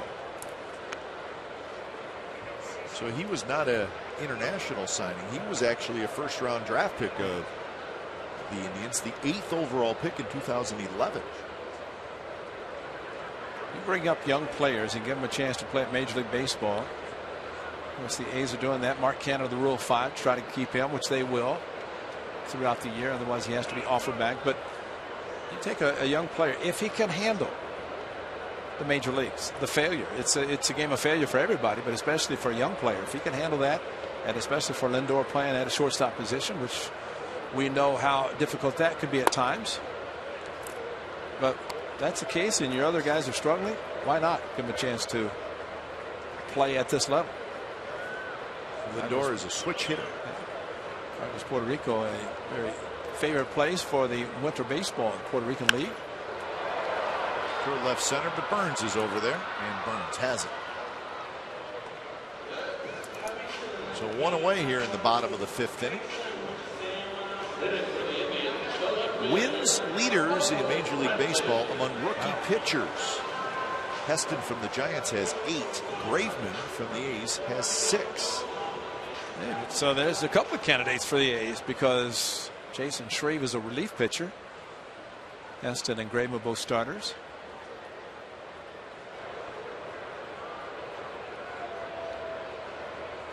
So 1 out for Michael Brantley.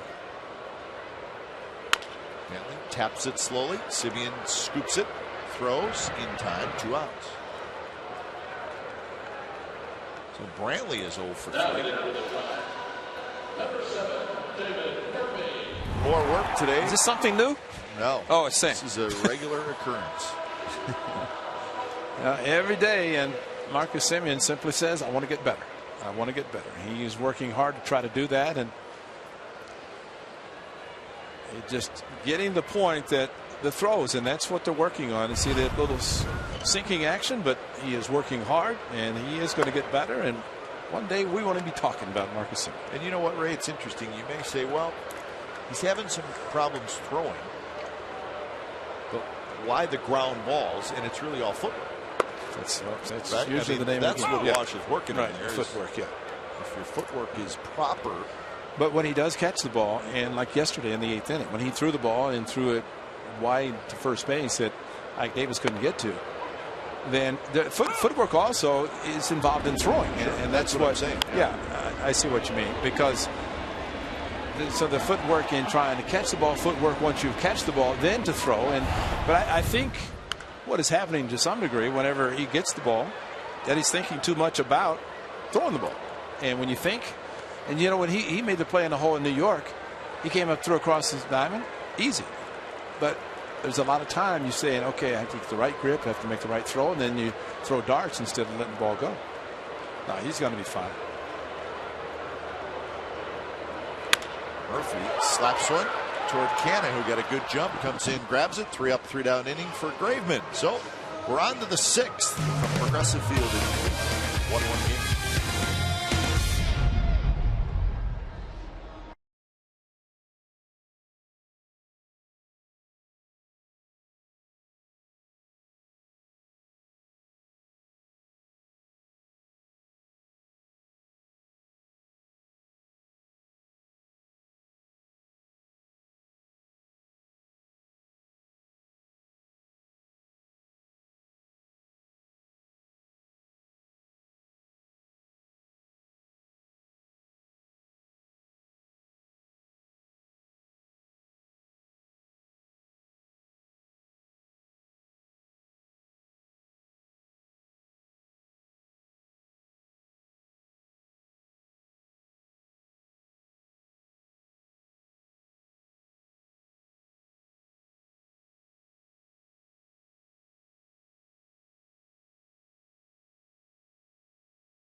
Like the games, the summer suite special includes an 18-person suite, 3 VIP parking passes, and a generous food package, all for only $990. For more information, call 510-638-GO-A's or visit athletics.com/summer suite.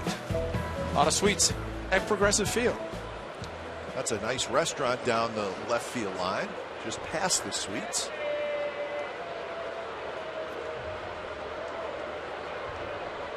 It's a beautiful ballpark, no doubt about it.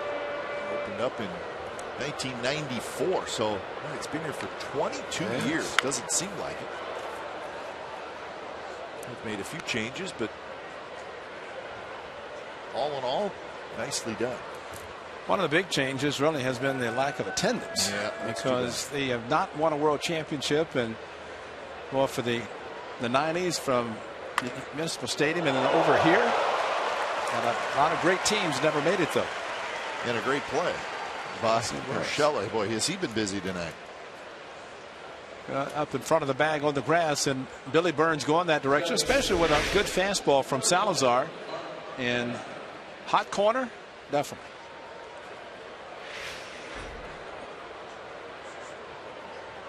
So 1 away for Canna. From 1996 to 2001, Ray, 6 straight years over 3 million people, and that's when they had it going on. That's when the sellout streak was in play, and it was quite a scene coming here, and the teams were terrific. But yeah, it has gone in the opposite direction. In fact, last year they averaged 18,428 per game, second to last in the American League, and it's even worse this year. This year, 16,910, and again, second worst. Both times the Rays were underneath, but 16,000 per game in a beautiful ballpark like this in a downtown area. It's a little tough to figure out. Now tonight's a very good crowd. In fact, there's a liner, and Urshela's not going to get this one. It's going to rattle around in the left field corner. So Canna gets a double. So the A's have the go-ahead runner at second base with 1 out. Salazar continuing to throw the fastballs, and I don't think there's a hitter alive that cannot catch up to fastball better than Mark Canna, because no matter who throws it, how hard they throw it, Mark Canna can handle it. That pitch running inside from the right-hander, and Mark Canna took the fastball inside that ran in on him, and yet got his hands in to pull it over the third baseman's head. So hit number 3 for the A's. And now see if Reddick can give the A's the lead back.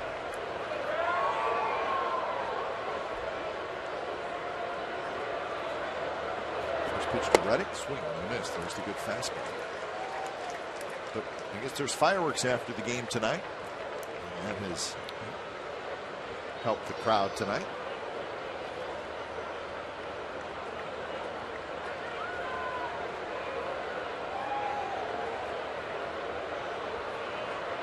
One to Reddick, who has reached on a fielder's choice and struck out. And as Diaz called a strike, and it's 0-2.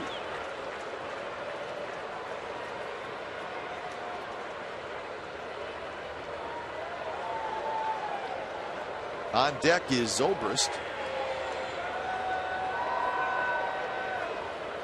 And there's the fastball, came right at him with 3 pitches, and Reddick strikes out.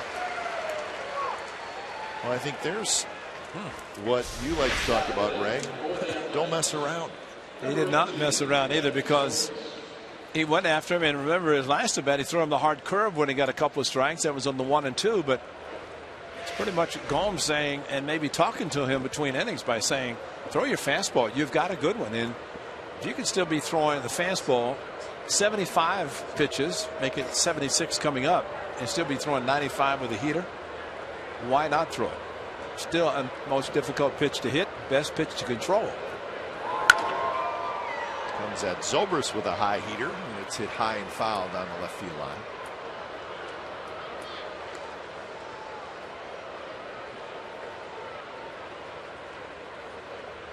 So 0-1. Zobrist a walk and a fly ball to center field.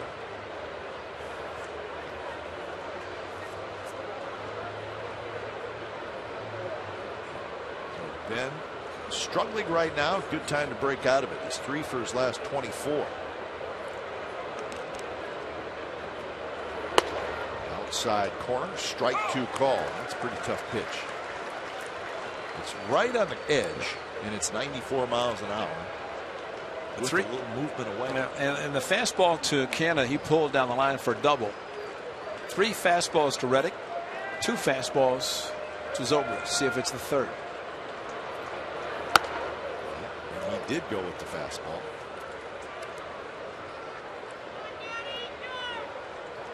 Salazar at 78 pitches. The pitches by inning, not too bad. High of 19 in the first.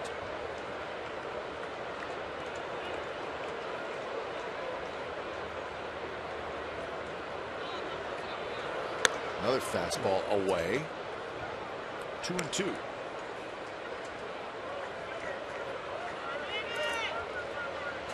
We showed in our open about the 4 starters for the Indians, 100+ pitch strikeouts before the All-Star break, and sometimes a pitcher can fall in love with the strikeout to where he throws a little bit too hard. That one he almost threw past Gomes. Gomes made a good play reaching out to his left. And he went with a breaking ball and he got him. So that's 5 strikeouts for Salazar. Canna stranded at second. Bottom of the 6th coming up. It's a 1-1 game.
'65 first ever Major League Baseball draft. Gosh.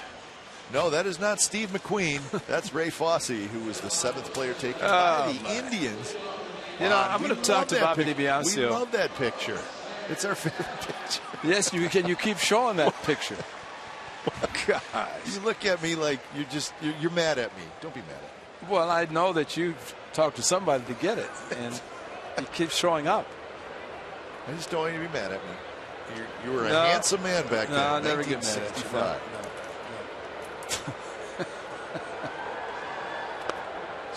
The Indians, the 7th overall pick in the 1965 draft, which was not televised. No, it wasn't. And you were not in the I didn't go to New Jersey room, at Studio 42.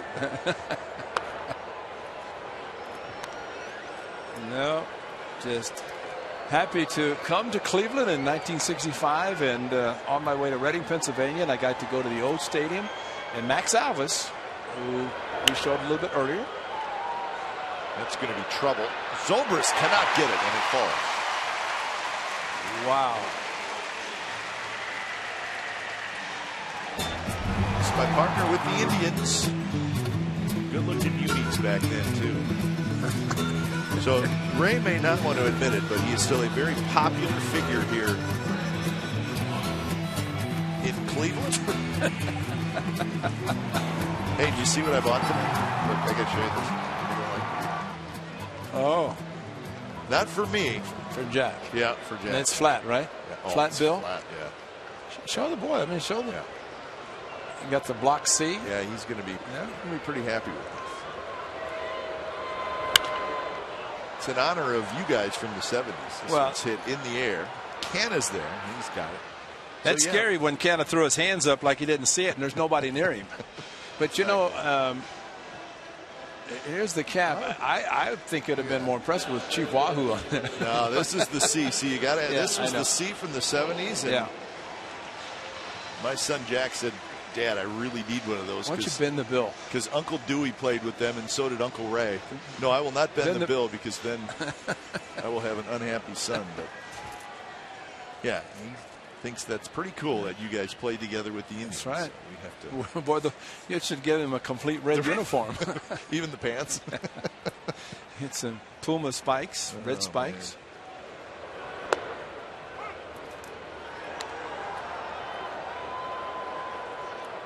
Yan Gomes had the RBI double. That was in the 4th inning, the only run for the Indians.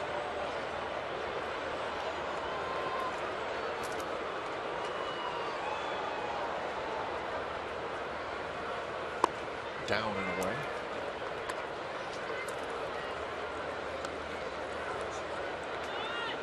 Looking at the offensive season for Yan Gomes last year, Ray, he was really good, and the Indians need him to get back to that.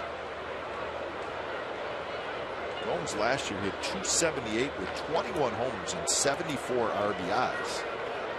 And that's a middle of the order bat. Right. Action now for the first time in the A's bullpen, Drew Pomeranz.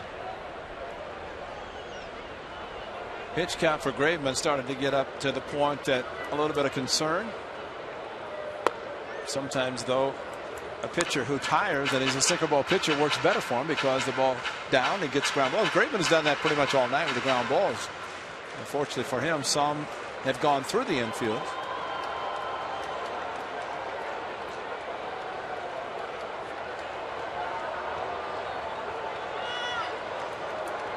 So 2-1. Be careful here with Urshela in the index circle and roll 5. Nice to just be able to go to that sinker, huh? Well, and it's always been a great pitch for him, and I'd say from a hitter standpoint, that was a 2-1 pitch, and you cannot fully believe that you're going to get a good fastball to hit. And just the thought in the back of the mind, said it over and over, that as a hitter you think it might be a sinker, you can't be overly aggressive, and then he throws the 4-seamer and then you're late on it. But a sinker is always the go-to pitch for a pitcher. Try to get a double play. That one popped up foul.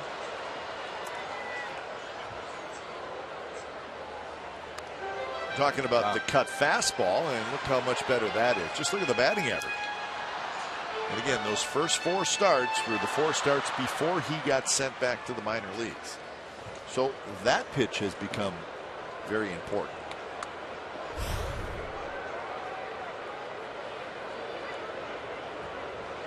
Whatever he was told in Nashville for his short period of time, it worked. Santana the runner at first, and that one is strike 3 call. Laz Diaz made it a quick call, and Combs strikes out. But that was not the normal 3. I mean, watch this. Strike. I don't think Laz Diaz knew that it was strike 3. Did Gomes? That's the question, because Gomes just stood there. Now, let's see. 1, 2, 3. That's 3. Now, I think you're right. We've seen some umpires giving the emphatic call for strike 2, thinking it's strike 3, but not the opposite. So here's Urshela, Giovanni Urshela. Okay, the talk in Nashville was from Barry Zito, and again, Kendall Graveman talking about how Zito spent the time with him and just kind of helped him from the mental standpoint of pitching at this level. And quite a credit to Barry Zito, and didn't have to, because he's had a wonderful career himself, Barry, and yet willing to help youngsters still pitching in Nashville, pitching well. Yeah, he is pitching pretty well. Yes, he is. And maybe, depending on what happens to some of these young pitchers, we might see Barry Zito sometime this year. What a story that would be. Yep. And Pennant runs, and the pitch is hit towards center field, and that's a base hit. And Santana will go to third. So Urshela has his first hit. First and third, 2 outs for Michael Bourne. Santana was running on him. Yeah, and I almost thought Zobrist was going to go over to cover second and catch the ball. As the 2 strikes on the hitter and more of a straight steal, similar to what happened with Burns at the plate. Zobrist went over and no, he had vacated his spot. And see, there's a case of a breaking ball and the middle infielders deciding who's going to cover second base. The breaking ball, they think they're going to pull it, but it's outside. With 2 strikes, he goes the opposite field. Pretty good hitting by the youngster, Urshela. So here's the speedy Michael Bourne.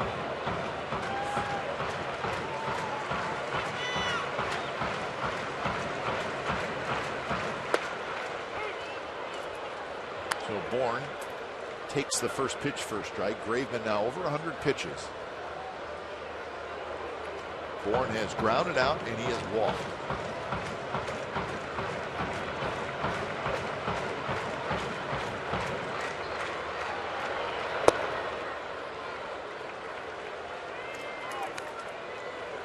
Ball strike ratio for Graveman, not too bad. 66 strikes, 36 balls.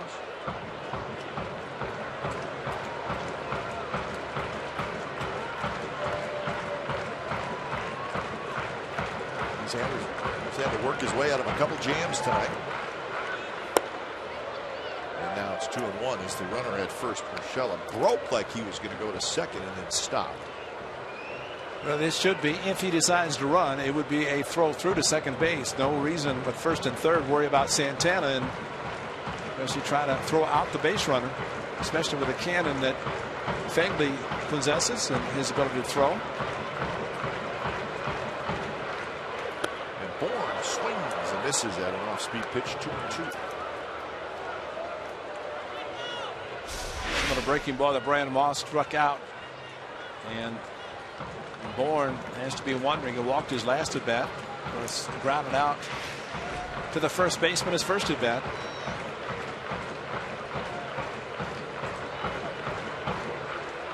Two pitch just a bit outside and now a full count. So that'll get Urshela, the runner at first, on the move.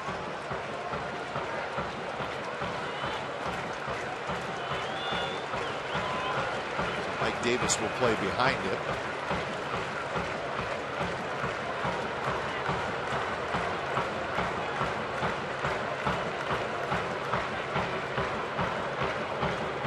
So a big pitch in this game.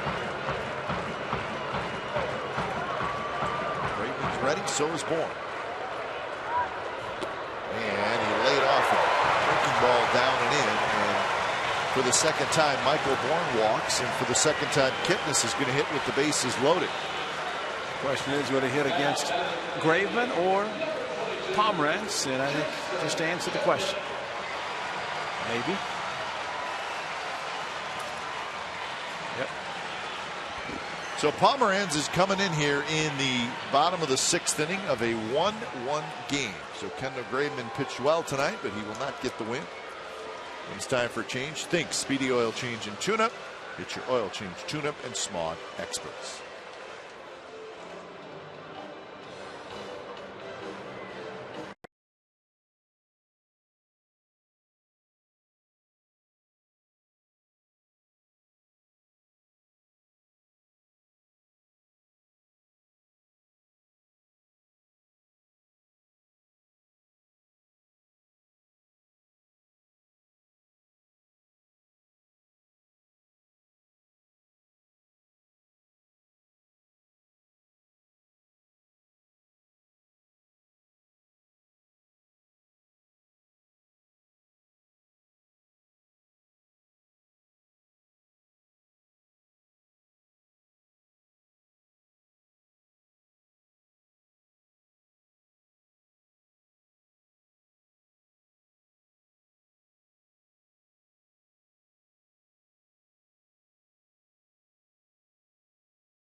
bobblehead dressed in an A's jersey, wearing elephant ears, not just A. Both of them are elephant ears. 15,000 fans can pick up and hug the Hello Kitty bobblehead Saturday, July the 18th. Visit athletics.com/tickets today. So you can go talk to Stephen Vogt on that 18th and hustle to the ballpark, get in line, and get the Hello Kitty. Busy How about day. that? That's a day. Busy day for Kendall Graveman as he does not pitch 7+ innings. And that will not be a 7th consecutive game, 5 2/3 in this game, but he's trying to have the relievers come in and do the job. He's got 3 runners on base. Drew Pomeranz will try to get Jason Kipnis. And it is a big job for Pomeranz because, as we saw and have seen, he's been pitching late in the game, leading up to Clippard, and in this game he comes in the 6th inning, but it's a matter of trying to get a big out. And I think to your point that you have made, a very good one, that sometimes your save happens before the 8th and 9th inning. And this is a save right This is a big one right now.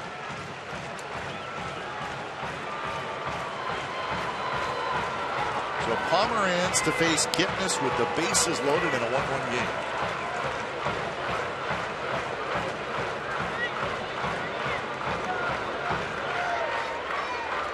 Pitch curve just a little bit high, not by much. Big sigh of relief by Jason Kipnis because he probably thought it was a strike. It probably should have been.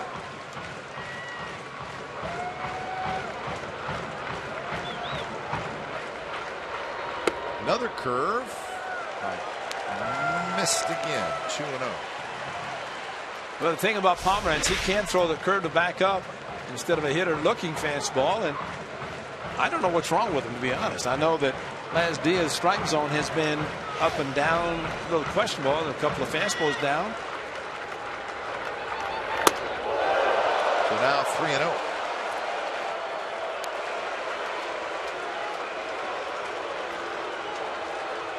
So a couple of decent curveballs that were called balls, and that obviously changes everything in the at-bat. Because the curveball is used to bring the fastball down, and he threw the 2-0 fastball way high.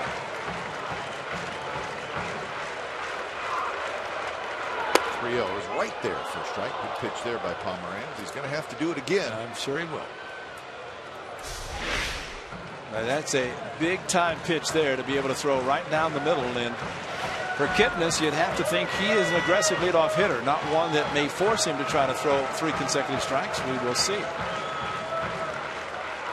It's up and in, and he walked in a run. So Santana trots in to score, and the Indians take a 2-1 lead.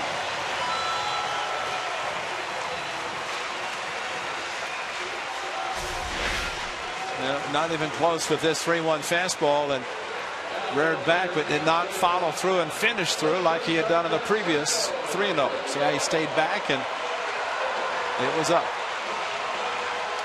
In fact, remember in Texas when Pomeranz came in, he threw 4 consecutive high fastballs. Next hitter threw a first pitch curveball, got him down, and then settled down, got the save. But tonight, because those first 2 curves weren't called, evidently because they were too high, according to Laz Diaz, then that did change everything in the at-bat. So here's Lindor, the switch hitter, and the first pitch outside corner strike.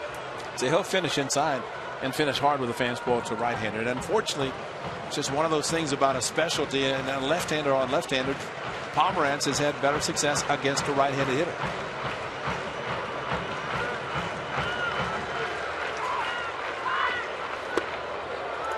1-1 now to Lindor, who has doubled, singled, and hit a fly ball to center field. Those at-bats were left-handed as Rodriguez starts to throw.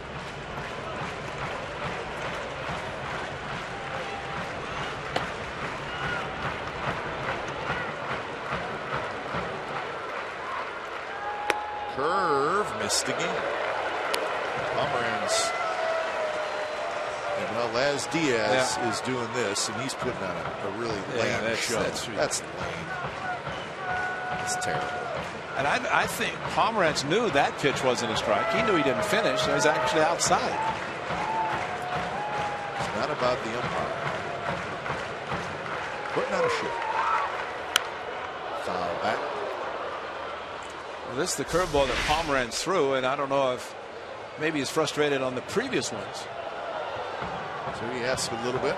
No. Looks away.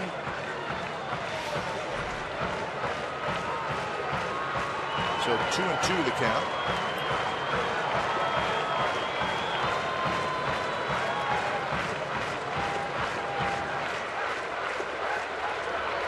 Curve is tapped foul as Lindor was out in front and he just got a piece of it.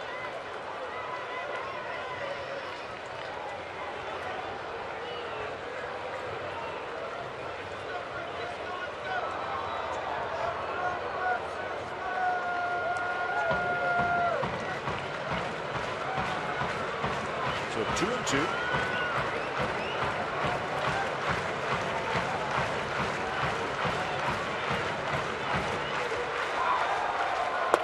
Fastball inside and now full count, and again Pomeranz has to throw a strike.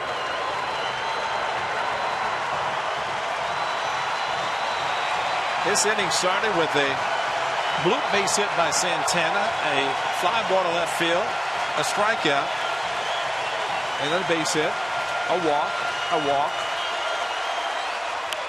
And that one's reached for again, poked foul, second level.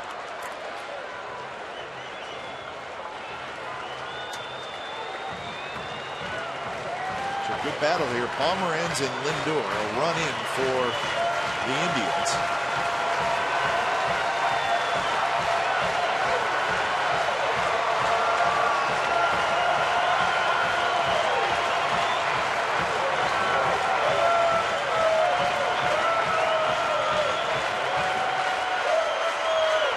And it's low and walked in another run. So Urshela trots in to score, and it's 3-1.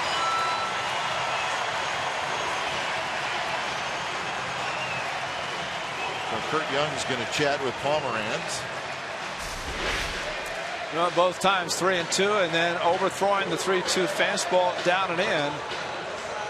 So Kendall Graveman has seen 2 of the inherited runners score. Those are his. He has 1 more.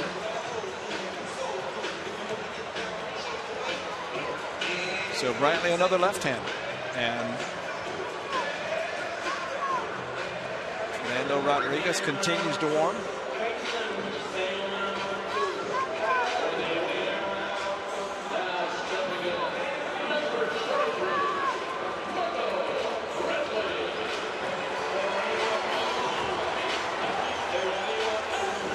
So Brantley steps in. Bourne now at third, Kipnis at second, Lindor at first.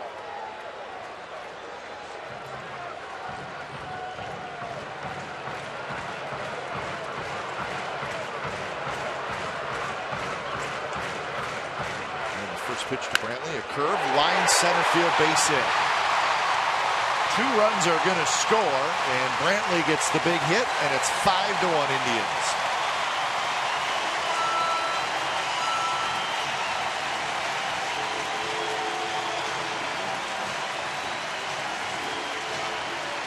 So a 4 spot here in the 6th inning by the Tribe.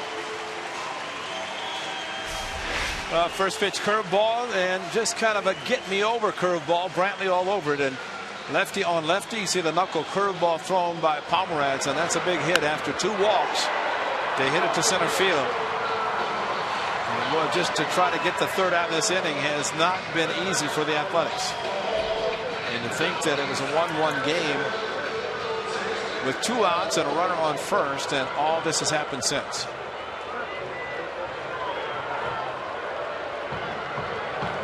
So 4 runs charged to Graveman.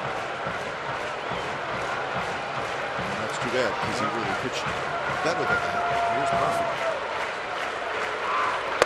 Murphy takes a fastball on the outside corner for a strike.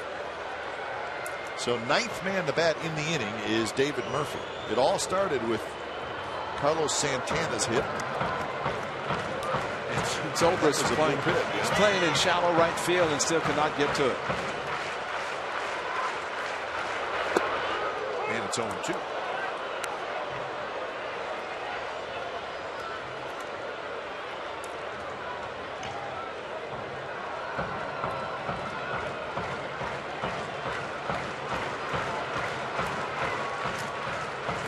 Murphy has singled and scored. He's 1 for 3. Swing and a miss. Good fastball by Pomeranz to get Murphy, but the Indians score 4 times, and we're headed to the 7th. It's now Cleveland 5 and the A's 1.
Right choice. Kendall Graveman came in a night's ball game.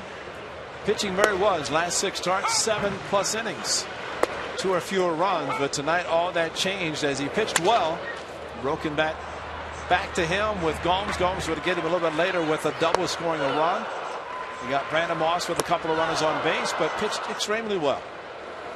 4 runs though, 3 walks, and 1 of those walks is scored. And his success in the last 6 starts, Kite, not 1 walk scored. Tonight, 3 walks, 1 scores. It kind of typifies an outing in which last night the Indians scored 3 runs in the 6th inning. Tonight they score 4 in the 6th inning and come up with just 3 hits that had the walks that helped them score the runs. So Salazar now with a 5-1 lead. He's at 81 pitches, so he's in a decent spot as far as pitch count goes. Butler skies one into center. Routine for Bourne, who waits. And Billy Butler is retired. So 1 out here in the top of the 7th inning.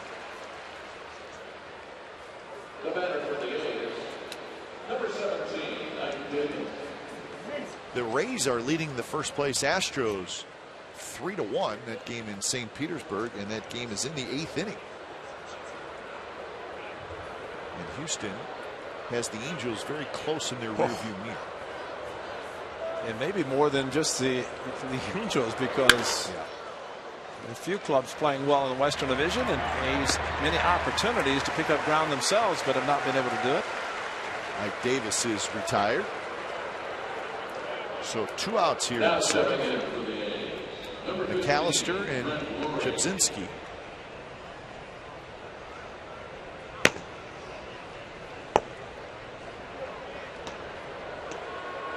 Salazar is being backed up by a righty and a lefty in the bullpen.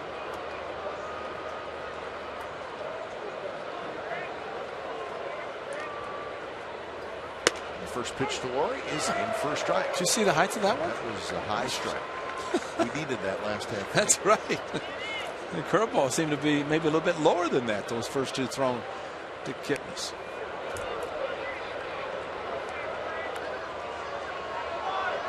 Rangers are leading the Padres 4-0 in the 5th inning.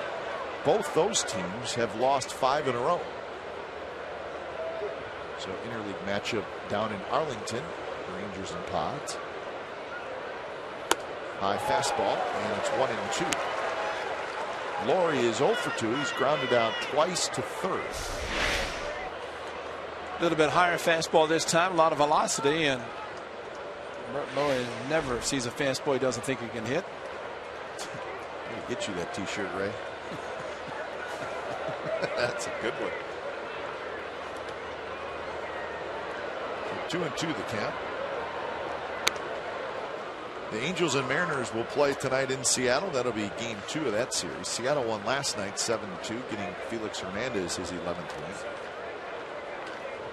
So the Mariners slowed down the Angels at least for one night. Tonight it'll be Santiago and Montgomery, a couple of left-handers. The game will get started in about 45 minutes. Did I see that R.A. Dickey has lost 10? I think I did see that. First pitcher to lose 10. You don't want to be that. That's hard to believe. I mean, knuckleball and a very good pitcher. He's got a lot of offense behind him, but maybe they're just not scoring for him. We have yet to see the Blue Jays this year.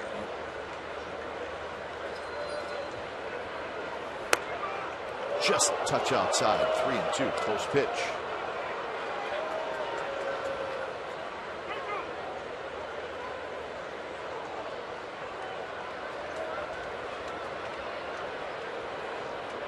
So Warriors run the count full, and he swings at an off-speed pitch, and he strikes out, and that's a nasty pitch on 3-2 from Salazar.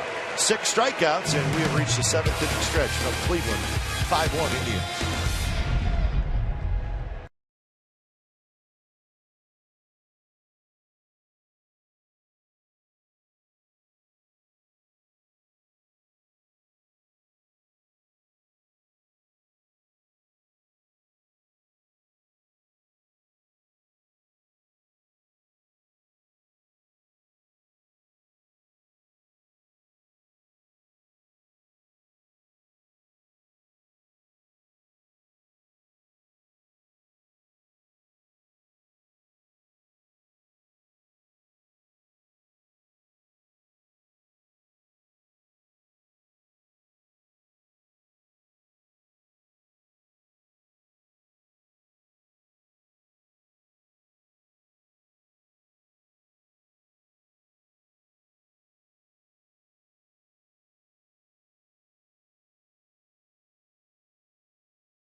California is brought to you by Toyota, the full-line automaker with the longest-lasting vehicles in America. Toyota, let's go places.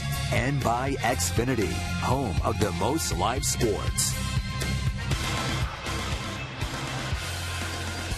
So the Indians leading the A's 5-1 here on a Friday night at Progressive Field. It was a 1-1 game till the bottom of the 6th when the Indians scored 4 times. So the A's have some work to do against a good pitching staff of the Indians. When it's time for a change, think Speedy Oil Change and Tune-Up. Your oil change, tune-up, and smog experts as Fernando Rodriguez enters the game for appearance number 26 on the year. So Rodriguez, who pitched yesterday in New York, pitched an inning. Gave up a couple of runs, but both were unearned. They both scored on the Simeon error.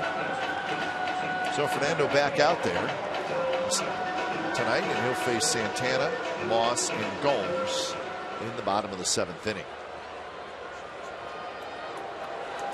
Well, I think the statement about not who you play, it's when you play them, might hold true for the Cleveland Indians. They are showing that they're a pretty good ball club, especially with their pitching, starting pitching for sure.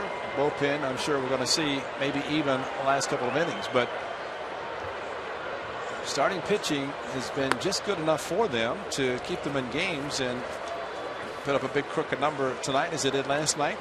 3 in a row against the Astros, and trying to make it to 4 in a row after losing the first game to Houston and first game of this 3-game weekend series.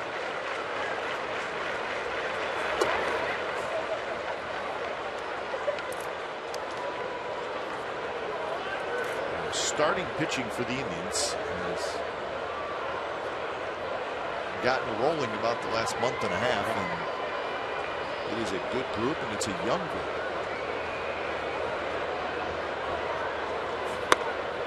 3-0 now to Carlos Santana. Offensively, the Indians are 12th in the league in runs scored. They're a -20 run differential. Not hitting a lot of home runs. 13th in the league in home runs. So it is all about their staff.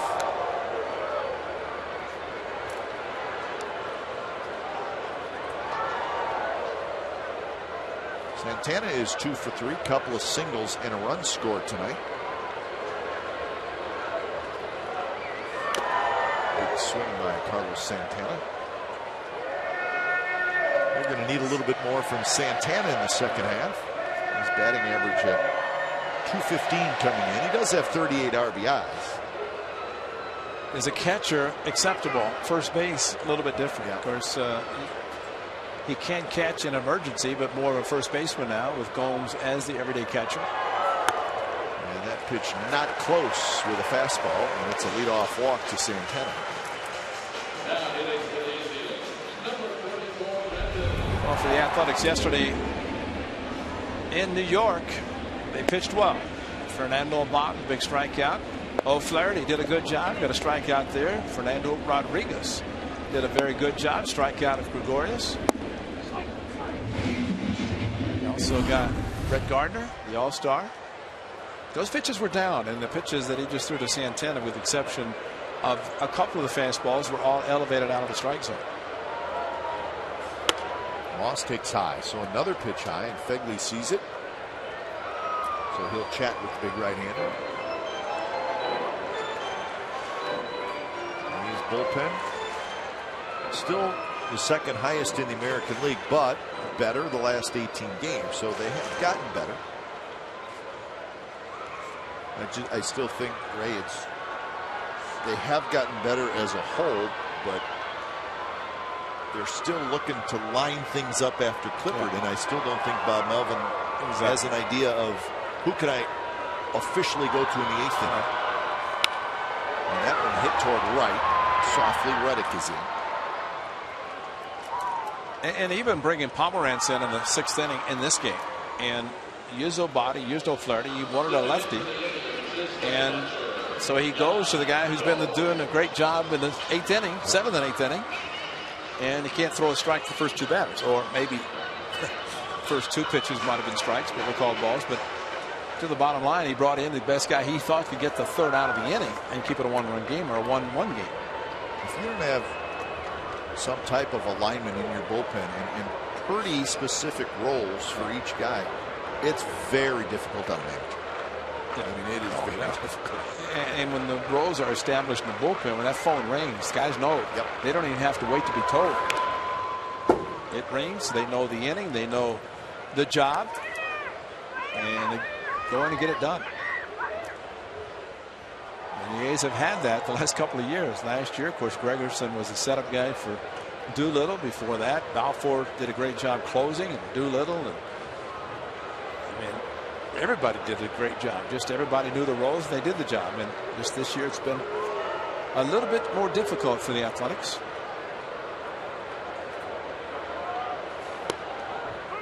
Oh, 2 to Yan Gomes, who is 1 for 3 with an RBI double. That was in the 4th inning. He has also grounded out, and he has struck out.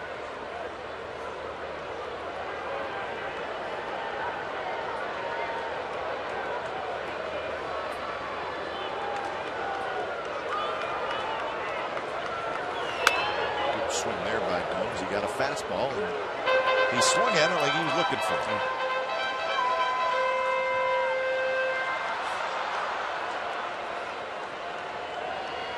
Tigers leading the Twins 6-0 in the 4th inning in Minnesota. Detroit chasing the Twins. Their Tigers in 3rd place, a game and a half behind the 2nd place Twins. They're all chasing the Royals. Royals still with the best record in the American League.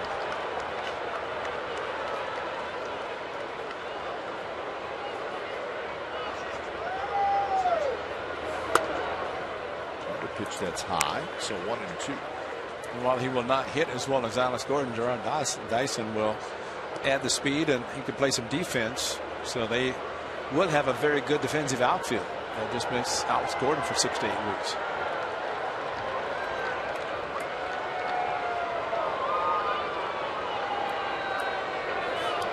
In the dirt, blocked by Fegley, bounced way out in front.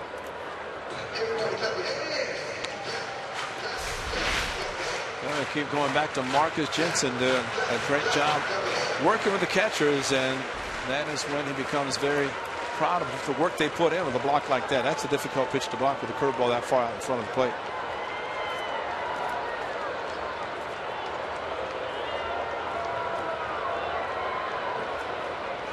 So 2-2. Santana leaning like he wants to run, and Santana runs pretty well.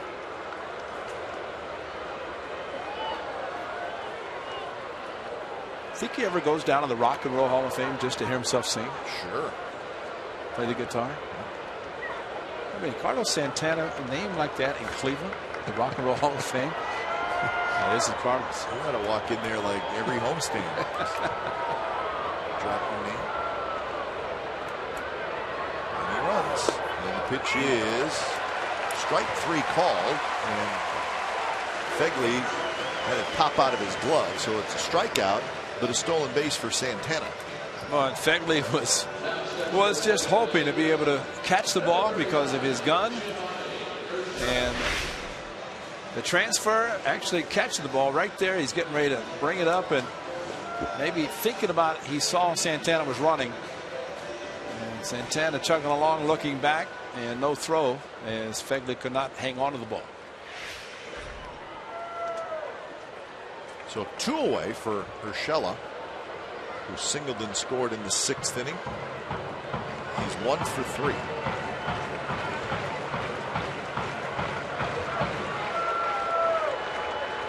And the first pitch, a high breaking ball, and Urshela swings to it.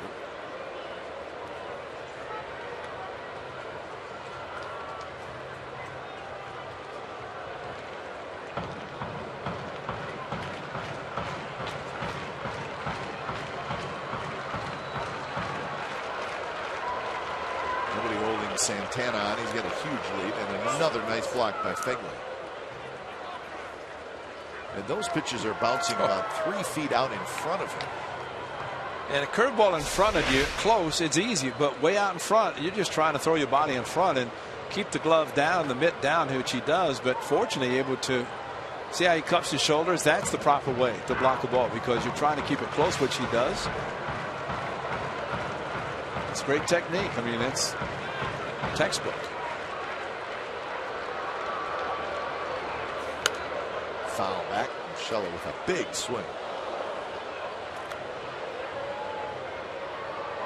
A lot of pitches up tonight for Fernando Rodriguez.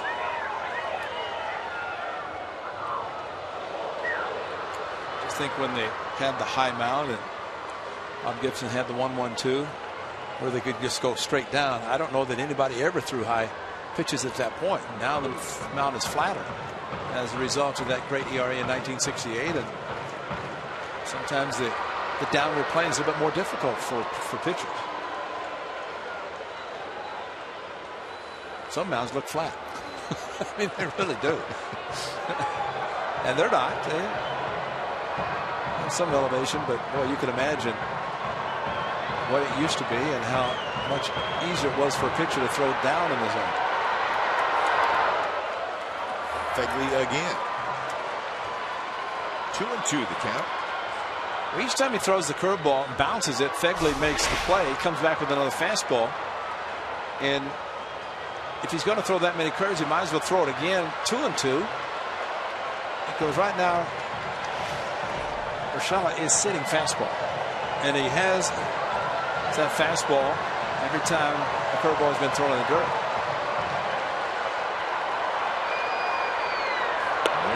off-speed pitch, and he got him.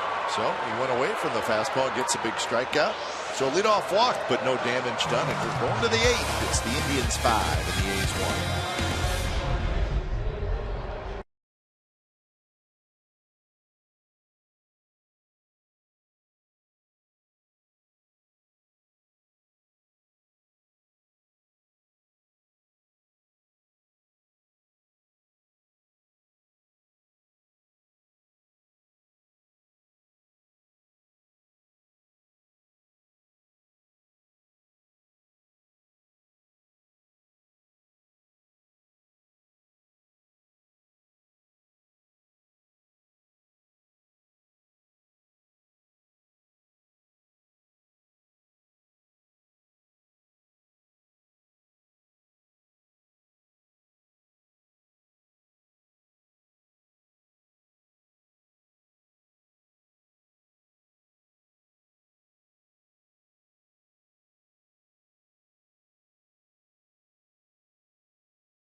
And more will serve fans root beer floats for $3 each. Proceeds benefit JDRF, adding to the more than $400,000 the event has raised throughout the years. Sugar-free floats will be available.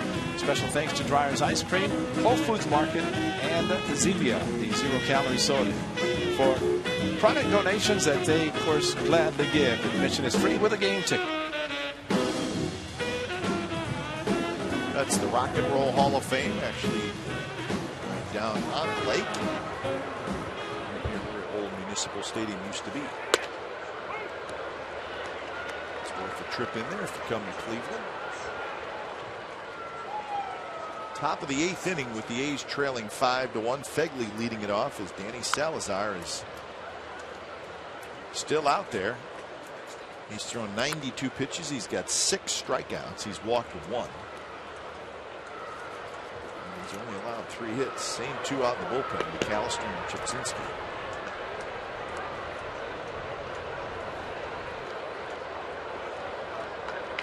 He's allowed 3 hits. How about that one? As Diaz thought about calling it a strike, now he's doing his show. He's sending it outside. Boy, he's hearing everything tonight, isn't he? That's not outside either. This one's popped up just below us.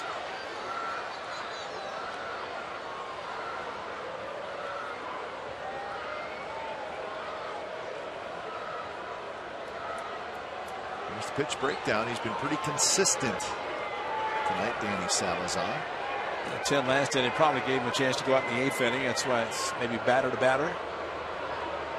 This kind of arm, you're not going to wear him out too much, have him throw too many pitches. Fastball fouled right side. He's losing the cap. It was 94. Down a tick. He allowed a hit in the first. In fact, Burns led off the game with a hit. And a single to Phegley in the 5th, a double to Canna in the 6th, and that's the 3 hits that he has allowed.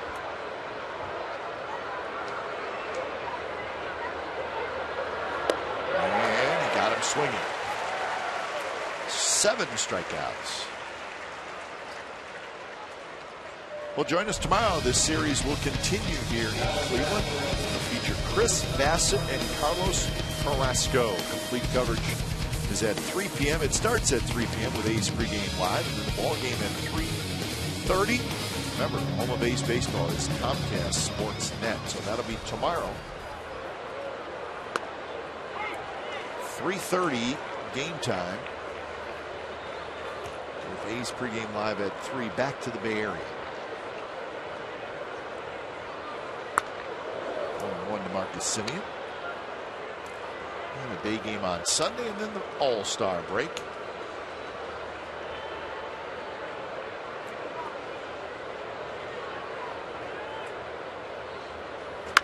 A shot into center field, and that's a base hit. So hit number 4 for the Athletics. And pitch number 100 coming up for Salazar. A good fastball, better swing by Marcus Semien, right back up the middle, and that's how you handle a fastball. 1-1, look for it, get it, swing, and make solid contact.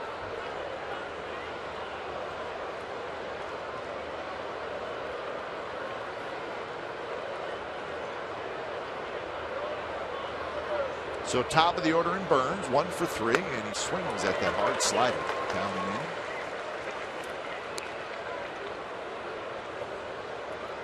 So right at 100 pitches.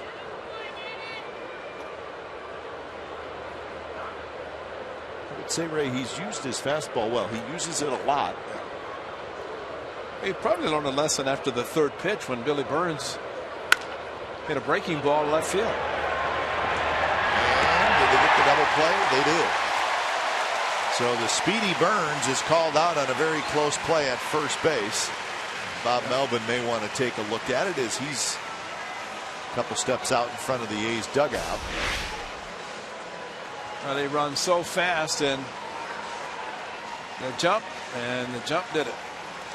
So it goes as a 4-6-3 double play, and that ends the top of the 8th. Bottom of the 8th coming up. It's the Indians 5, the A's 1.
Game summary brought to you by your local Toyota dealers. 1-4-0 for the A's, 5-8-1 for the Indians. It was the bottom of the 6th that was the difference in the game when Cleveland scored 4 times. A couple of walks with the bases loaded, and then a Michael Brantley 2-run single accounted for the 4 runs.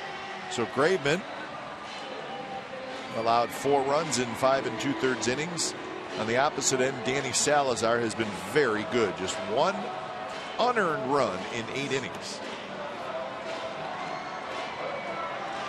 So we head to the bottom of the 8th inning, and when it's time for a change, think Speedy Oil Change and Tune-Up, your oil change, tune-up, and smog experts. Fernando Abad comes in, and he will face Bourne, Kipnis, and Lindor.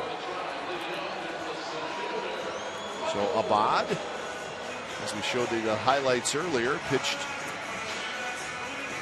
yesterday in New York.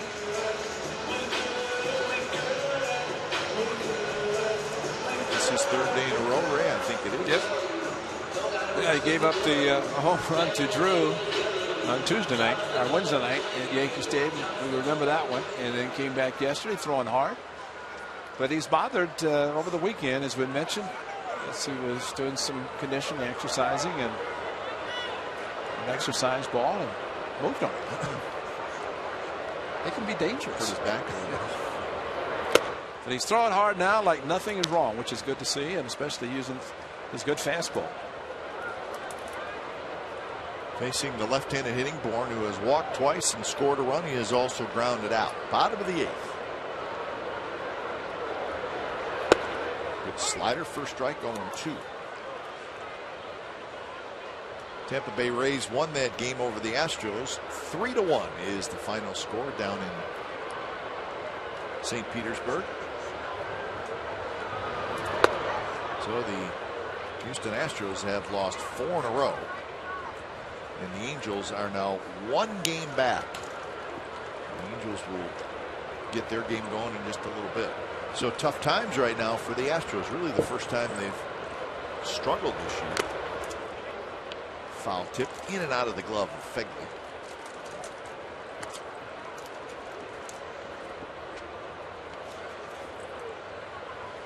Well, that's a sign of a ball club. A.J. Hinch, their first-year manager, some veterans, especially in the bullpen. That's where the veterans and the manager, everybody steps up and figure out a way to get back on the winning track.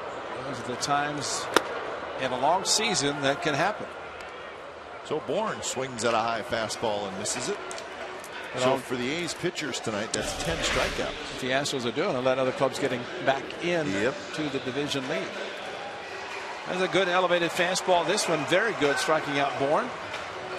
Sometimes the elevated fastball works when you hit an account, but if a hitter is taken, like Kipnis did in the 6th inning, he went up there to take and ended up going to 3-0, 3-1, and walked with the bases loaded. There's Kipnis, who takes a strike. But about the Astros, you're right. With them losing and not playing quite as well as of late, there has been an opportunity there, but the Angels are the only team that took advantage of the opportunity. Exactly right.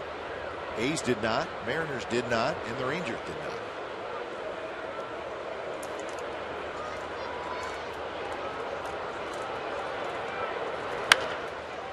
Lofted foul down the left field line. Yankees are beating the Red Sox 5-1 in the 8th inning in Boston. Yankees trying to hold on to first place in the East. They got a 3-game lead over the Orioles and a 3.5-game lead over the Blue Jays. Blue Jays and the Royals were rained out today in Kansas City.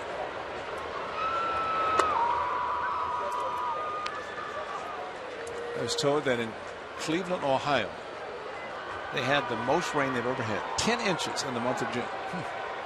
And the gentleman I've talked to, and I said, you're talking to someone from California that's in a state's in a drought. But they had so much rain. Take an inch of that. Kipnis is going to be aboard even though he swung and missed. Ball went to the backstop. Another strikeout, but a hard curveball. This one not able to be blocked by Fegley, and can only do so much. And when hit just behind the plate, had the spin, and actually that might have been closer to him than the ones Fernando Rodriguez threw.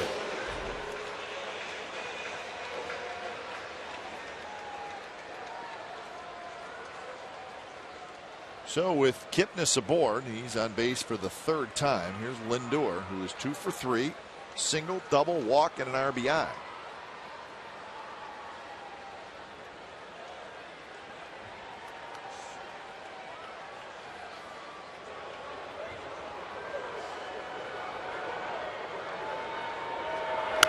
Lindor popped it up. It's going to be playable in foul territory for Ike Davis. And he's got it 2-1.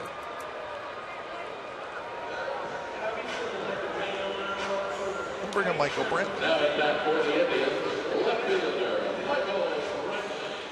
you see what Zach Greinke's doing for the Dodgers? Oh. My goodness. 35 2/3 innings, or I should say 35 2/3 consecutive scoreless innings. He has not been scored on in his last 5 starts. But you read the comment he made, which I thought was perfect for someone who's taking care of for life. He can take care of anybody he wants to. Yep. But he actually made the comment by saying, when you make the kind of money that he does, basically, all I have to worry about is making pitches. Is pitching. Yeah. You know, and so he's looking at it the right way. I mean, he's taken care of for life financially. And all he has to do is worry about pitching. And he can pitch. He's one of the best in the game. But he's looking at it as no pressure because you're paying me this money. You're paying me because I feel like I deserve it, and I'm going to earn it. And that's a great approach. He's got an ERA of 1.39 for the season. For the season. Yeah, that's not like a 5-game stretch. For the season. For the season. Zach Greinke. How many innings consecutively without a run? 35 2/3. So he's not to Don Drysdale yet. Hershiser passed Drysdale by an inning or 2/3 or something, and boy, you start getting up to over 40. Yeah. So he's been terrific. He has not got a lot of run support, so his win total, Greinke's win total, is not high as some of the other pitchers. He's got a pretty good chance to maybe start the All-Star. Lofted foul again by Brandon. And Greinke's he signed that long contract with the Dodgers, but he has an opt-out of the contract after this year. So, and I would imagine he will opt out of it, because then you basically become a free agent again and you resign. You resign, or you go out in the open market again. Why wouldn't you? And evidently, LeBron James is doing that in the NBA right here in Cleveland. Every year, opt out and get more because they are allowed to pay him more. Canna hustles back, and he's got it. So that'll do it for the Indians in the bottom of the 8th. They do not score. 9th inning, last shot for the Athletics. They trail 5-1.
For the Bay Area fan, know it all with Sportsnet Central. It's brought to you by Hyundai. It's tonight at 10:30, and it's on our sister station, Comcast Sportsnet Bay Area. Kevon Looney debuts for the Warriors, their #1 draft pick. Vladdy Divac talking about George Karl, DeMarcus Cousins. What's going to happen there? And all the highlights from around Major League Baseball. Fallon Smith and Ahmed Fareed will host.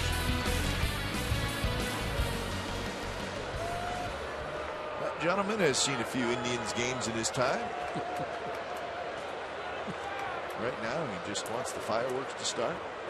Finish that box of popcorn. So he's got one career complete game. It was a shutout last year for Danny Salazar. He's on the mound looking for a complete game here tonight. He's at 101 pitches as he faces Canna, Reddick, and Zobrist. And you know what this means, Kipe, is that today is Friday. He could pitch next Friday at 7 days rest on the 7th day. I mean, so really can think about the All-Star break and what it does for any pitcher this weekend. Extend him a little bit. Everybody gets to take a breather, and the young man has a chance to do something he does it very rarely. And that's pitch a complete game if he stays in. His season high in pitches is 115. he has done that twice.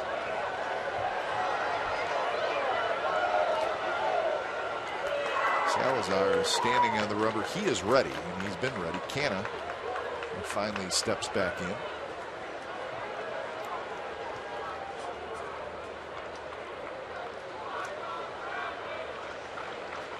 1-1 pitch. High fastball. 2-1. Canna reached on an air, grounded out, and doubled.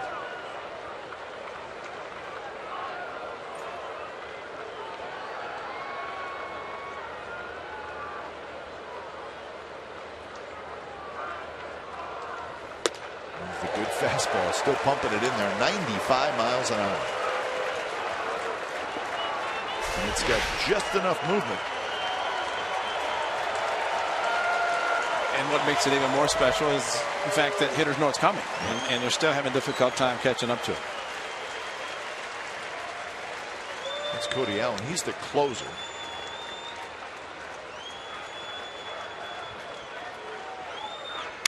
And that one hit down the left field line. Sounded like a broken bat, and it is.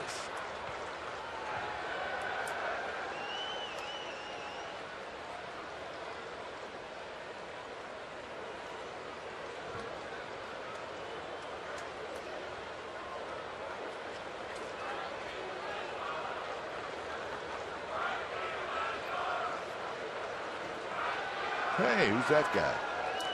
Nick Swisher. Trying to get off the disabled list to get back on the field.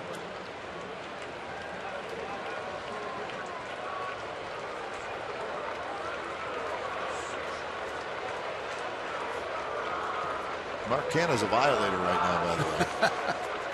But he's not making a lot of money to pay the fine. But maybe he's getting, I'm going to get a fastball and I'm going to unload. Didn't get it either. Strikes out. Foul tip, and the catcher Gomes grabbed it. I'll tell you, the split that he throws, he threw it to Brett Laurie, struck him out in the 7th inning. He threw it again, and the ball didn't hit the ground. Foul tip, backhand by Gomes, and while his glove went down to the ground and his webbing kind of grazed the top of the dirt, but that's what Mark Canna was asking. So here's Reddick. And he lifts one to left. Brantley right there, and he's got it, 2 outs.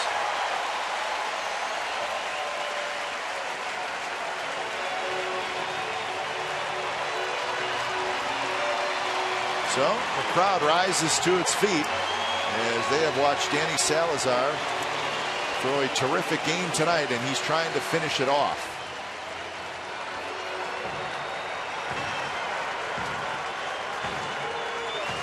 Salazar at 108 pitches.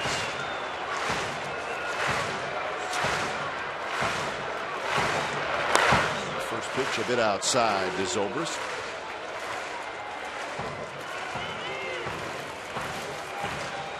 Zobrist tonight, a walk, a fly ball to center, and a strikeout. And that one is lined fair, headed for the right field corner. Zobrist will round first, and he will ease into second with a 2-out double. So Zobrist gets his first hit.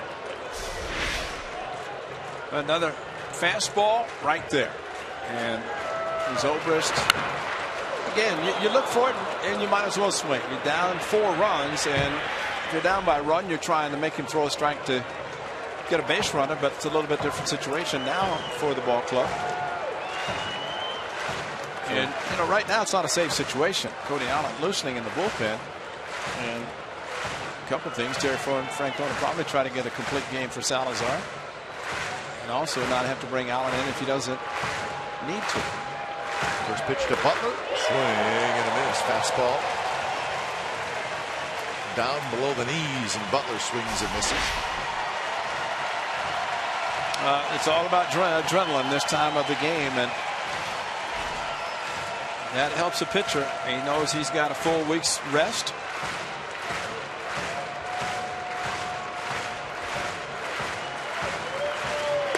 Swing and a miss miss on a fastball on the outside corner at 95 miles an hour, and it's 0-2. And the crowd is really worked up now.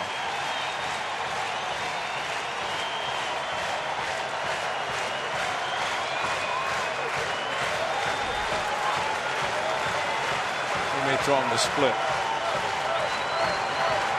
Not high fastball. Oh, did that hit Butler? It did. 95 in the left elbow. He just tried to overthrow it, and wow.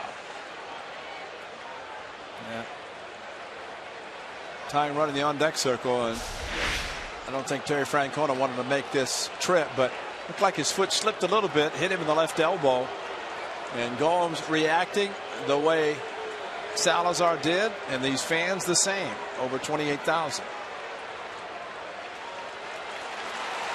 And Salazar is done at 8 2/3 innings, so he could not quite finish it off, and the closer will come in for the Indians. So when it's time for change, think Speedy Oil Change and Tune-Up, your oil change, tune-up, and smog experts.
Athletics and may not be reproduced or retransmitted in any form, and the accounts and descriptions of this game may not be disseminated without the express written consent of Athletics Investment Group, LLC.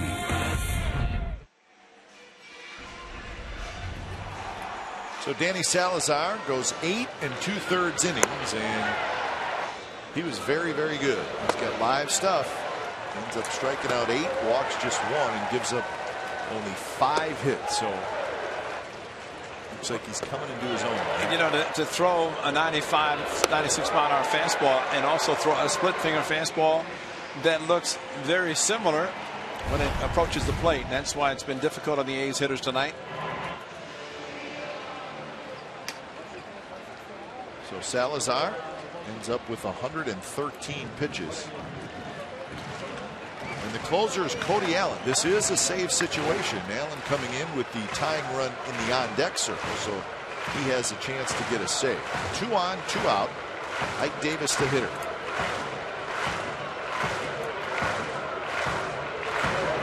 Cody Allen, a very good closer. He took over last year after John Axford gave up the closer's job in the month of June. He finished the year with 24 saves, and he's the full-time closer now. 58 strikeouts in 37 innings. That's not a misprint. And with 17 walks, good curveball in addition to a very good fastball. Popped up. This may do it. Urshela, the third baseman, he's got it, and that's the ball game.